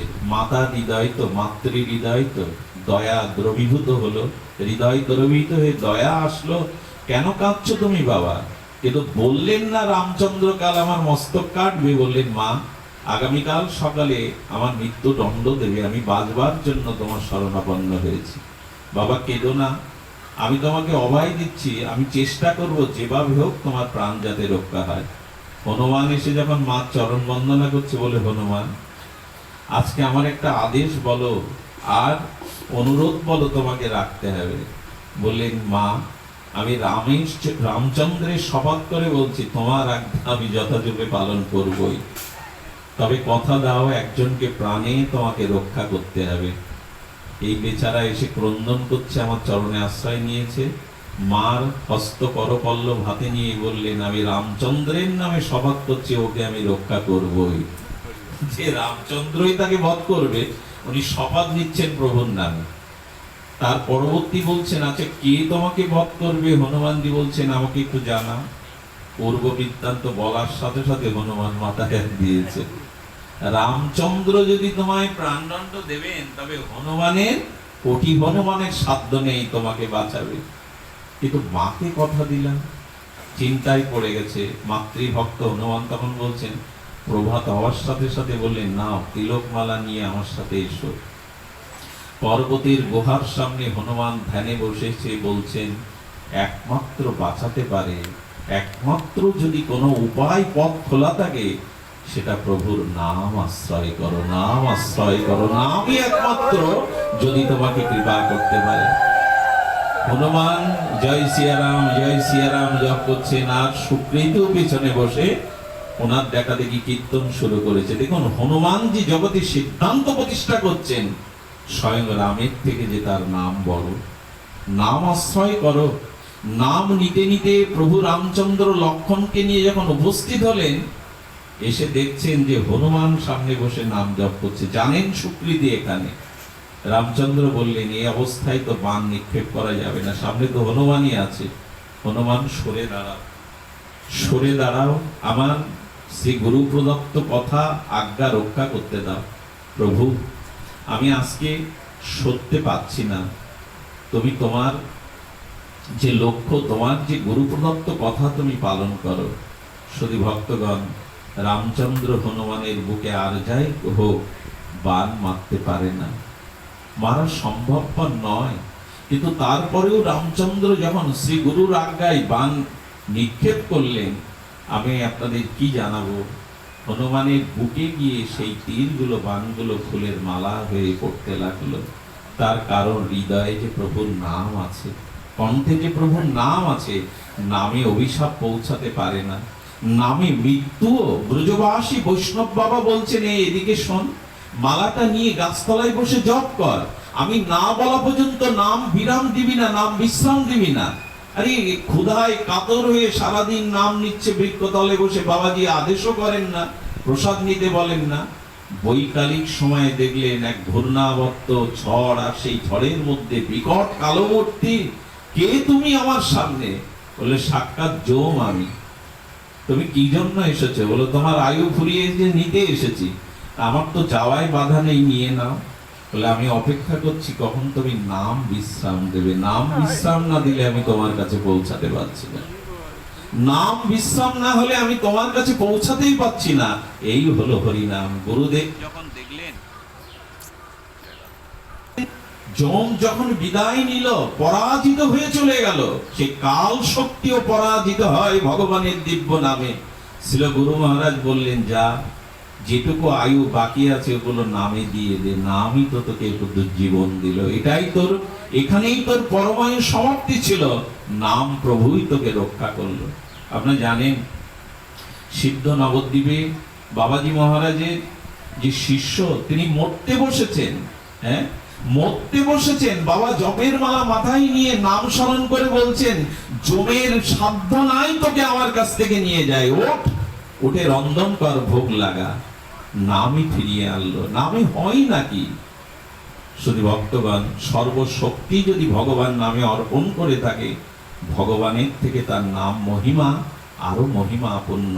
সেই যতবার মালা পরে গলায় যায়, ততবার রাম বলছেন এ বান কাজ করবে না। কিন্তু গুরুদেবকে কথা দিয়েছি, লক্ষণ দেখলেন কৌশল অবলম্বন করতে হবে। লক্ষণ কি করলেন? একটু অন্তরালে গিয়ে দেখলেন সুকৃতির পেছনে বসে, ওর তো মৃত্যু ভয়, নাম নিচ্ছে বটে, আবার মৃত্যুকেও সামনে দেখছে বারবার, ভয়ে ভয়ে কখনো নাম নিচ্ছেন। লক্ষণ অন্তরালে গিয়ে যখন বান নিক্ষেপ করলো, কি বলবো আপনাদের, হনুমান বুক পেতে নিল। হনুমান মুষ্টিত হওয়ার আগেই প্রভু রামচন্দ্র মুষ্টিত হয়ে পড়ে গেলেন। লক্ষণ এই দৃশ্য দেখে উনি অনুভব করতে পারছেন না কি ঘটে গেল। বান তো হনুমানের বুকে, সেখানে কোনো প্রভু মুষ্টিত হয়ে পড়লেন।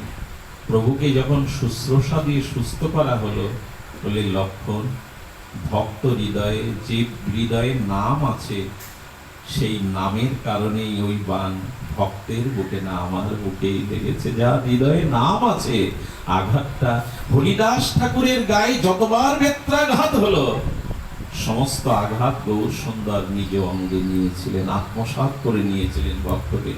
এই জন্য নাম আশ্রয় যাদের হৃদয়ে নিত্য নিরন্তর অবিচ্ছিন্ন ধারায় এই দিব্য নাম উচ্চারণায় সেই হৃদয়ে ভগবান বিরাজ করেন, সেখানে তো বান ফুলের মালা হবে। ভক্তের হৃদয়ে আঘাত ভগবান গ্রহণ করে মূর্ছিত হয়ে পড়ে গেল। লক্ষণ অনুশোচনা করলেন, বললেন এখন আমার কি করার আছে? ভগবানের ইচ্ছায়, ভগবানের লীলা, নাম মহিমা প্রকট লীলায় বিশ্বামিত্র এসে উপস্থিত হলেন, দেবর্ষী নারদ উপস্থিত হলেন, আর সুকৃতিকে বললেন আর বিলম্ব করো না, যাও এবার বিশ্বামিত্রের চরণে পড়ে ক্ষমা প্রার্থনা করো। বারবার যখন ক্ষমা প্রার্থনা করছেন, তখন বলছেন, আচ্ছা সুকৃতি, তোমার এই দুর্বুদ্ধি দাতাটা কে? তোমার এই দুর্বুদ্ধিটা কে দিল? বলেন, প্রভু দেবশিফার নারদই আমাকে এই যুক্তি দিয়েছিল। নারদ তুমি প্রণাম করতে নিষেধ করেছো, তোমার উদ্দেশ্য কি? প্রভু সামনে মৃদুমন্দ হাসতেন, বললেন, ক্ষমা করবেন হে ঋষি, আমি যত্র যত্র ভগবানের নাম নিয়ে বিচারণ করি, সবাই আমার কাছে নাম মাহাত্ম্য জানতে চায়, তাই বললাম কতবার আর বলে পড়া যায়, কতবার আর মানুষকে শোনানো যায়, তাই একটা দৃষ্টান্ত সামনে আনলাম, যাতে আর বারবার প্রশ্নের সম্মুখীন হতে হয় না। যে নামই রক্ষা করতে পারে, স্বয়ং ভগবানের সংকল্প ঘুরিয়ে দিতে পারে, নিষ্ক্রিয় করতে পারে একমাত্র ভগবানের দিব্য নাম। আমাদের এই নাম গ্রহণই, আমাদের অন্য উপায় তো নাই, অন্য উপায় মহাপ্রভু বলেও যাননি। তবে নামের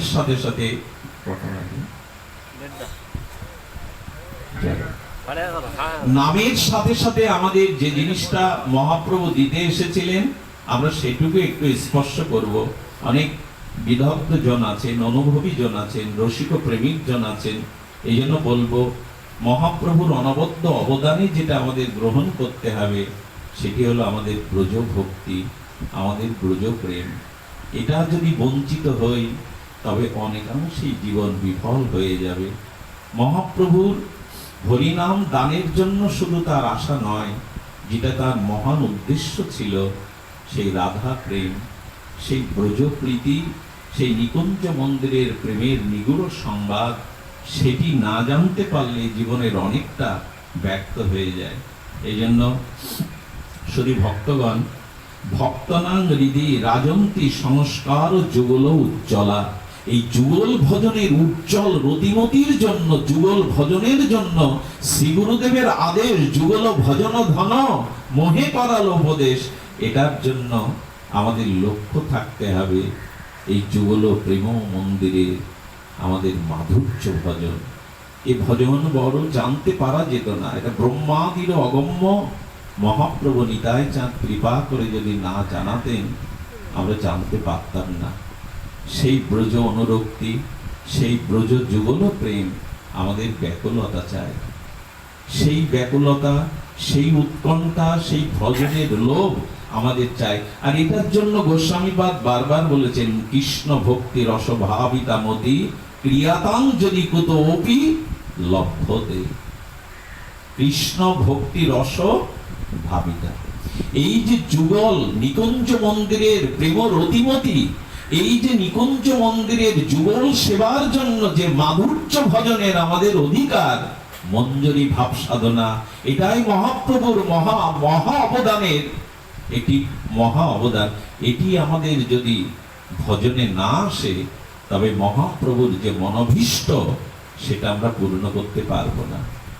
এই জন্য চাই এই কৃষ্ণ ভক্তি রসভাবিতা, এই রসের ভাবনাটা উদয় হোক। হতে পারে যদি সেই ব্রজরসিক ভক্তের সঙ্গ হয় আর গোস্বামী পাদের আনুগত্যে আমাদের সেই মঞ্জরি ভাব সাধনার স্ফূর্তি হৃদয়ে যদি কিঞ্চিত জেগে ওঠে, কিঞ্চিত সিন্ধুতে বিন্দু, তবে এই জীবন ধন্য হবে।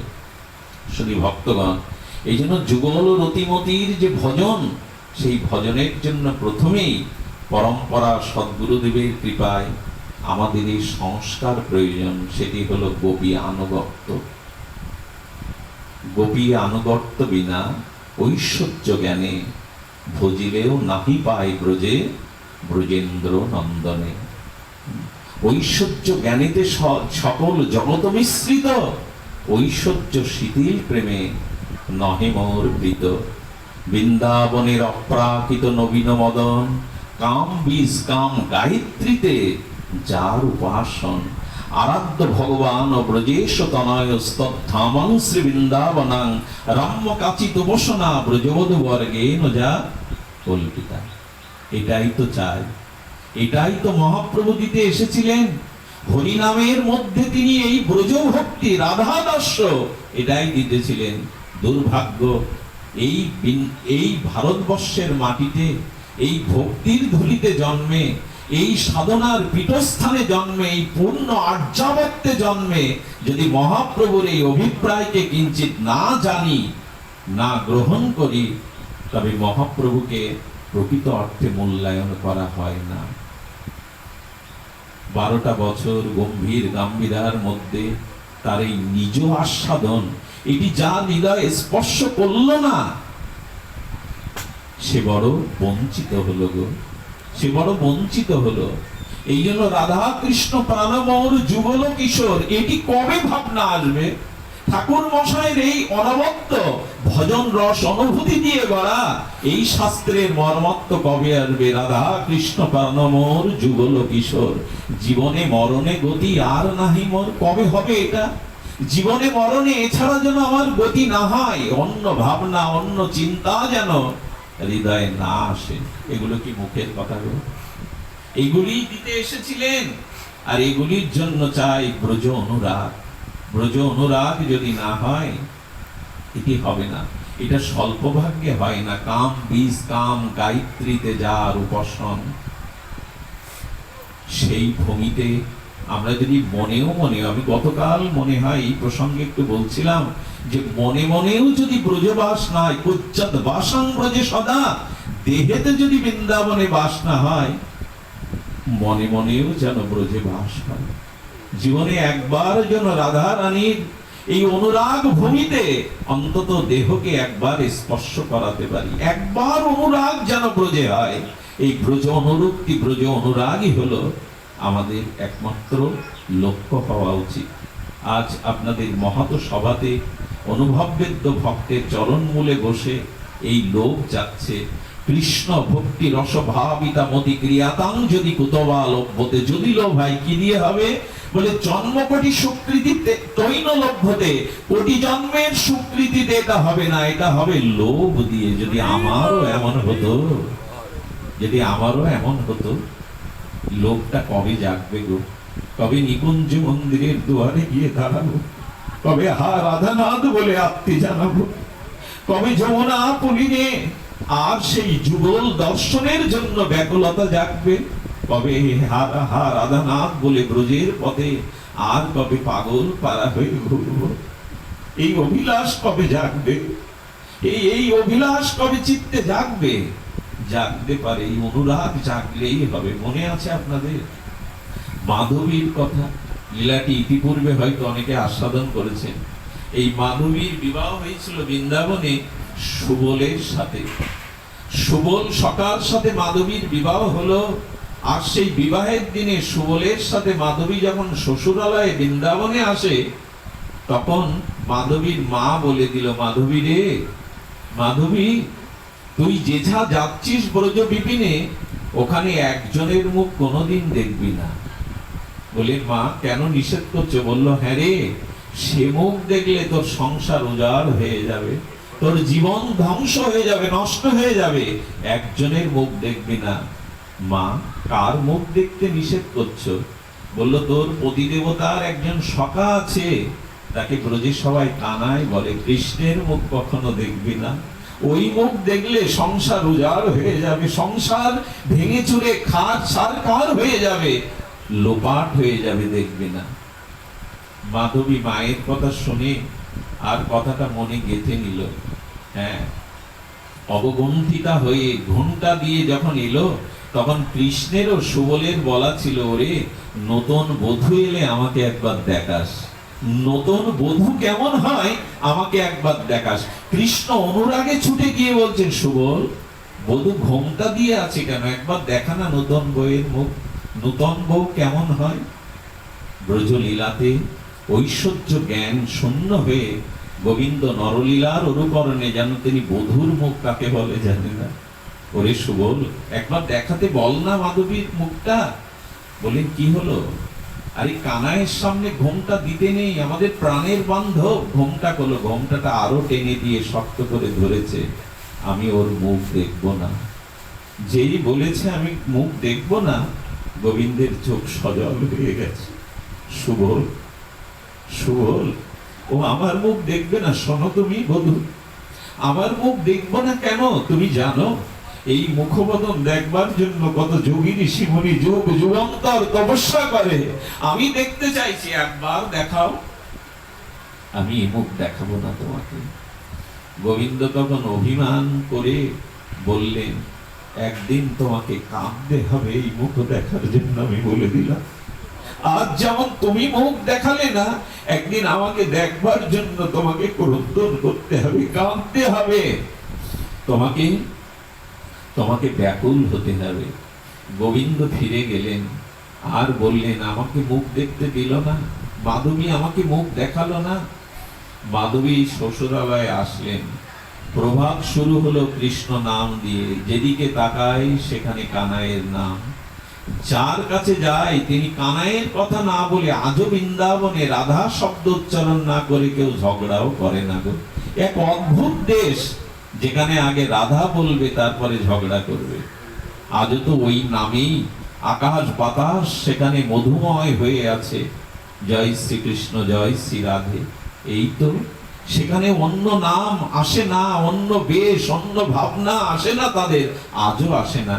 সবার মুখে যখন কৃষ্ণের গুণমহিমা, সকলের মুখে যখন তার অনন্ত মহিমা, তখন মাধবী হঠাৎ ভাবলো, ভুল করলাম না তো? মানে এখন দৃষ্টান্ত, ভুল করলাম না তো? এই কথা কৃষ্ণ আজও বৃন্দাবনে যদি যান, একটা অনুরোধ করব, ব্রজে যদি একটু অনুরাগ নিয়ে যান, আপনার ভিতরে রাধা ভাব, আপনার ভিতরে কৃষ্ণ সত্য ভক্তি প্রবেশ করবে। সেটা কি দিয়ে জানেন? চোখ যদি ব্রজের দিকে কোথাও দেন, তো দেখবেন ব্রজের কোথাও না কোথাও ভগবানের বিগ্রহ তো দেখতে পাবেন। সেই বাকি বিহারীটি, সেই রাধা রমন থেকে সেই রাধা কালাচাঁদ, সেই রাধা মুরারি মোহন, ওই দৃষ্টির মধ্যে দিয়েই যুগল আপনার ভেতরে প্রবেশ করবে। নামের মধ্যে দিয়েই, কর্ণ দিয়ে আপনার ভিতরে যুগল প্রবেশ করবে। প্রসাদের মধ্যে দিয়ে যুগল আপনার মধ্যে প্রবেশ করবে। ব্রজ রেণু মাখার মধ্যে দিয়ে অনুরাগ প্রবেশ করবে। আজও বৃন্দাবনে বাতাসের মধ্যে দিয়ে গোবিন্দের চরণ সুগন্ধ আপনার ভিতরে প্রবেশ করবে। একটু ব্রজ স্পর্শ করতেই হবে। আজ ওই আকাশ বাতাসটা অন্যরকম হয়ে আছে, অনুরাগে ভরা আছে। দিব্য মহাত্মাদের সাধন অনুভূতি কণা ওই বাতাসে ছড়ানো আছে। তবে ব্রজে অনুরাগ নিয়ে যেতে হবে। উদ্ধব সেটা অনুভব করেছিল। ব্রজভূমি সাধারণ ভূমি নয়, ব্রজ রেণু সাধারণ রেণু নয়। তিনি প্রার্থনা করেছিলেন অনুরাগিনী আর ঠাকুরানীর, গোপীগণের, অনুরাগিনীদের একটা চরণের রেণু যাতে আমার স্পর্শ করে। সেটা ঔষধি গুগ্ন লতাও হয়ে প্রার্থনা করেছেন ভগবত উত্তম উদ্ধব। ব্রজে যেন বেড়াতে না যায়, বৃন্দাবনে যাওয়ার আগে যেন মনটাকে প্রস্তুত করে নিয়ে যায়। ওটা হাহাকারের জায়গা, ওটা ওটা আমাদের ব্যাকুলতার জায়গা। গুরু মহারাজ তার এক শ্রীমুখে বলেছেন, আজও যদি কোনো সজ্জন ব্যক্তি, সরল ব্যক্তি গভীর রাত্রে রাধা কুণ্ডে হৃদয়ের কান পাতে, আজও যদি কোনো সরল শুদ্ধ ব্যক্তি রাধা কুণ্ডের গভীর নিশীথে কান পাতে, তবে সেই মর্মধ্বনি আজও শুনতে পাই, হে রাধে তুমি বিনা মোর কেহ না, তবই বাষ্মী ন জীবাবি তো আবিনা। সেই রঘুনাথ দাস গোস্বামীর তীব্র হাহাকার ব্যাকুলতা আজও রাধা কুণ্ডের আকাশে বাতাসে ধ্বনিত হয়। সরল হৃদয় চিত্ত উৎকণ্ঠিত হয়ে গেলে সেই আহ্বান আজও শুনতে পায়, হে রাধে তুমি বিনা মোর কেহ না। এই জন্য ব্রজ অনুরাগ চাই, ব্রজ অনুরাগ চাই। মহাপ্রভু আরিট গ্রামে যাচ্ছেন, কিভাবে যাচ্ছেন? ব্রজে যাওয়াটা মহাপ্রভু নিজে আচরণ করলেন, চোখে জল, তীব্র অনুরাগ। আর নর্তন কীর্তন করতে গিয়ে যাকে দেখে আরিষ্ট গ্রামে, আরিট গ্রামে, তাকে বলে, বলো না রাধাকুণ্ড কোথায়?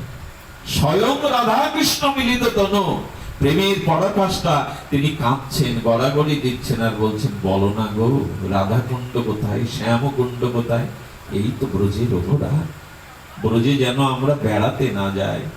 ব্রজে কোনো আনন্দ ফুর্তির জায়গা নয়, এখানে হাহাকারের জায়গা, ক্রন্দনের জায়গা। মাধবী ঘরের কোণে বসে নিজেকে ধিক্কার দিয়ে বলল, মা কেন তার মুখ দেখতে নিষেধ করলো? আমার কি মনে হয় জানেন, যাদের সারা জীবন দেখলাম, যাদের দিকে সারা জীবন তাকালাম, তারা আমার প্রাণের কেউ না, কিন্তু যে আমার প্রাণের একান্ত আপন, তাকেই আমরা দেখি না। আমি এক মাতাজিকে জানি, তিনি স্কুল শিক্ষিকা।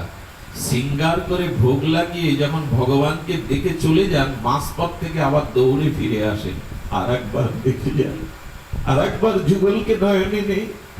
এগুলো কি করে বারবার বারবার ছুটে আসে। এই অনুরাগ চাই। সেটা গৃহে থাকি, দুঃখে থাকি, প্রতিকূলতায় থাকি, এই ব্রজের অনুরাগ চাই। মাধবী বসে বসে মনে করলো, ভুল করলাম না তো, ভুল হয়ে গেল না তো? যাকে দেখবার তাকেই দেখলাম না। আকাশে বাতাসে প্রতিটি মানুষের চিত্তে তো সেই কানাইয়ের। একদিন সারা রাত না ঘুমিয়ে কাঁদলো, আমি ভুল করতে পারি, আমি তোমায় না দেখতে পারি, দাও একবারের জন্য মুখটা দেখাও। আমি মায়ের কথায় বড় অন্যায় করেছি, ভুল করেছি। তীব্র অনুরাগ, অনুশোচনা জাগলো, অনুতপ্ত হয়ে সারা রাত কাঁদলো। গোবিন্দের জন্য যদি কেউ ব্রজভূমিতে কাঁদে না, এটা গোবিন্দের হৃদয়কে বিগলিত করে দেয়। যখন ভোরবেলা অন্য গোপীদের রেখে নিজেই জল আনতে গেলেন যমুনায়, আর যমুনার জলে তরঙ্গায়িত করতে করতে বারবার মনে করছে সেই বদনটা কেমন, সেই বদনটা যদি একবার দেখতে পেতাম। চোখের জলে বিন্দু বিন্দু যখন যমুনায় পড়ছে, গোবিন্দ আর থাকতে পারলেন না। মুরলীধারী ত্রিভঙ্গ ঠাম অরিন্দম সুন্দর এসে দাঁড়ালেন, আর ভগবান যোগমায়ার দ্বারা কি করলেন জানেন? সেই কলসি আর তুলতে পারে না, মাধবী কলসি আর তুলতে পারে না।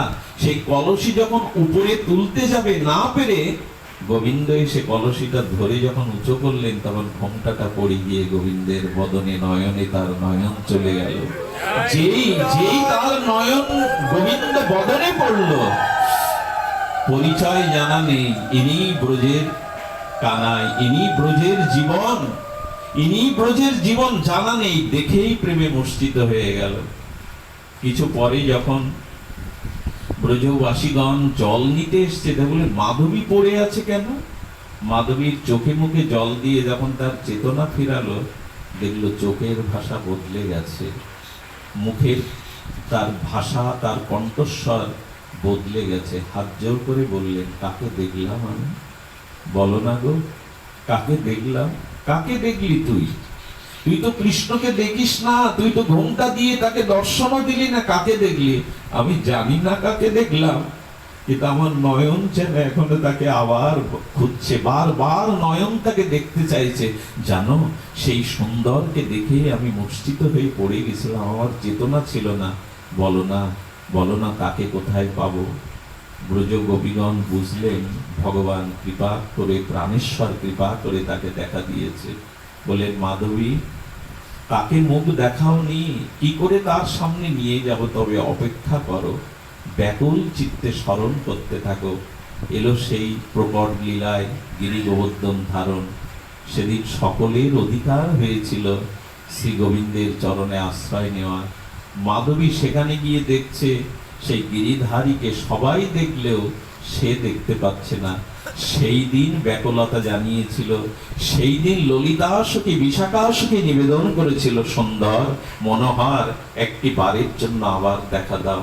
বলেন, তোমাদের কথা রাখতে আমি তাকে ঝলক দর্শন দেব, তবে ওকে বলে দাও এ জন্মেও আমাকে পাবে না। আসছে কলিযুগে ও মীরা হয়ে রাজস্থানেই আসবে, সেই দিন আমি ওর মনোবাসনা পূর্ণ করব। এই জন্মে আমাকেও পাবে না। সেই যে ঝলক দর্শন দিয়ে গোবিন্দ বললেন, যাও যাও মাধবী, আসছে কলিযুগে রাজস্থানের মেওড়া মনে হয়, এই গ্রামে ব্রাহ্মণ পরিবারে তুমি জন্ম নাও, সেখান থেকেই তোমার অনুরাগের দ্বারা তুমি আমাকে পাবে। আমার বলবার ইচ্ছা হলো এই, যদি ব্রজে একবার সেই কৃষ্ণ রসভাবিতায় মতি হয়, সেই রূপে সেই মাধুর্যে একবার আকতি হয়, তবে জানবেন কোনো না কোনো জন্মে তো কৃপা করবেন তিনি, কোনো না কোনো জন্মে করুণা আসবেই। শ্রীরাম বৃন্দাবনে একটা কীট যদি প্রবেশ করে, প্রবধানন্দ সরস্বতীপাদ বললেন, সেও রাধারানীর করুণা পাবেই পাবে, ওখানে কেউ বঞ্চিত হয় না।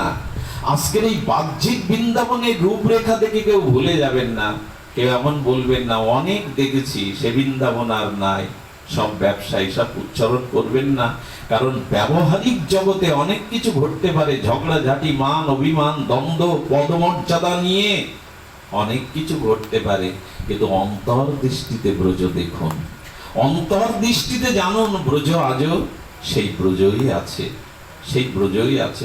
কত করে তিনি তার লীলার দ্বারা প্রকাশ করেছেন এই বৃন্দাবন, ব্রজ বৃন্দাবন আজও মাধুর্যময়। তাই আপনাদের কাছে ক্ষুদ্র অনুরোধ, আসুন আরাধ্য ভগবান ব্রজেশ তনয় স্তব্ধামং শ্রী বৃন্দাবনম, এই গোপী আনুগত্যে ঐশ্বর্য শূন্য মাধুর্য ভজনের প্রতি আমাদের লোভ আসুক। আর এই লোভটা যদি আসে, এই কৃষ্ণ রসভাবিতা যদি মতি আসে একবার, তবে এই পরমানন্দ, এই পূর্ণানন্দের কাছে ব্রহ্মানন্দ তুচ্ছাতি তুচ্ছ। এই আনন্দের কাছে, এই রস ভাবনার কাছে অন্য রস বিরস বটে, আর কোনো রস আমাদের রতি হবে না, আমাদের আসক্তি হবে না। তাই বিশ্রাম বেলা এইটুকু নিবেদন করি, হরিনামকে আশ্রয় করে রসিক ভক্ত সঙ্গের দ্বারা আসুন ব্রজের পথে যায়। ব্রজের পথের মহিমায়, ব্রজের অনুরাগের মহিমায়, রাগ ভক্তির মহিমায় এই জীবনে একবার অন্তত একটু পিপাসা জাগুক, উৎকণ্ঠা জাগুক। বঙ্গদেশ থেকে এসেছিলাম এই পূর্ণভূমি আর্যবর্তা আপনাদের চরণ রেণু মাখতে। নিজেকে ধন্য জ্ঞান করছি। ভারত ভূমিতে যাদের জন্ম, ভারত ভূমণ্ডলে যারা বিরাজ করে, তারা সাধারণ নয়। কারণ দেবগণও প্রার্থনা করেছিলেন, প্রভু ভারত ভূখণ্ডে আমাদের নিচকুলেও পারলে জন্ম দাও, যাতে হে গৌর সুন্দর তোমার প্রেম হরিনাম, তোমার ব্রজভক্তি অন্তত একটু আস্বাদন করতে পারি। আজ সেই ভারতবর্ষের মাটিতে আপনাদের চরণ প্রান্তে এই জীবাধমে রাখবার সৌভাগ্য হয়েছে। এটা নিজের জীবনকে ধন্য মনে করছি, ধন্য মনে করছে আপনাদের সান্নিধ্য। পরিশেষে আপনাদের সকলের চরণে একান্ত কৃপা করুণা কণা প্রার্থনা করি। এই জীবাধম মূর্খ, এই জীবাধম অজ্ঞানী নরকের বিষয় কীট করুণা করে কৃপা করে আমাকে আপনাদের চরণ প্রান্তে আপনাদের শুভ আশীর্বাদে যেতে পৌঁছাতে পেরেছি, এটা জীবনের অনেক বড় প্রাপ্তি। ধন্য হোক আজকের এই ভাগবত, ধন্য হোক আজকের এই বিগ্রহ প্রতিষ্ঠা বার্ষিকী, ধন্য হোক ভাগবত, ধন্য হোক হরিনাম, জয়যুক্ত হোক ব্রজ ভক্তি, জয়যুক্ত হোক সমাগত ভক্তবৃন্দে। আমি আপনাদের চরণের একান্ত অযোগ্য, হরিকথা বলবার মতো কিঞ্চিত যোগ্যতা যথাযথ রূপে নাই। এটা আমার কপট দন্য নয়, এটা আমার ভেতরের অভ্যন্তরীণই সপ্রকাশ ধর্মী সত্য কথা। আমি অযোগ্য আপনাদের, তবু চরণে ঠাঁই পেয়েছি যেন আবার এভাবে মহাপ্রভুর কৃপায়, রাধারানীর কৃপায় আপনাদের স্পর্শ, আপনাদের সঙ্গ, আপনাদের কৃপা আশীর্বাদ লাভ করতে পারি। এই প্রার্থনা করে গৃহকর্তাদের পরম মঙ্গল কৃষ্ণ ভক্তি প্রার্থনা করে আমি যার ছায়াতলে, যার স্নেহে, যার ভালোবাসায় আমি নিজেকে ধন্য মনে করি।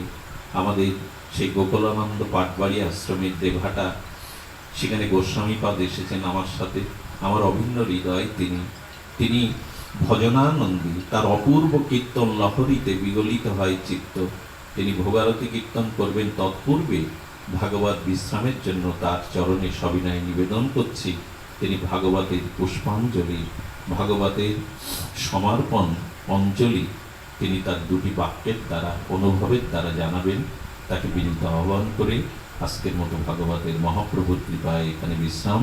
আবার যদি কৃপা পাই গৌর সুন্দরের আপনাদের সাথে মিলিত হওয়ার অভিলাষ চিত্তে রাখবো। জয় শ্রী গুরু। জয়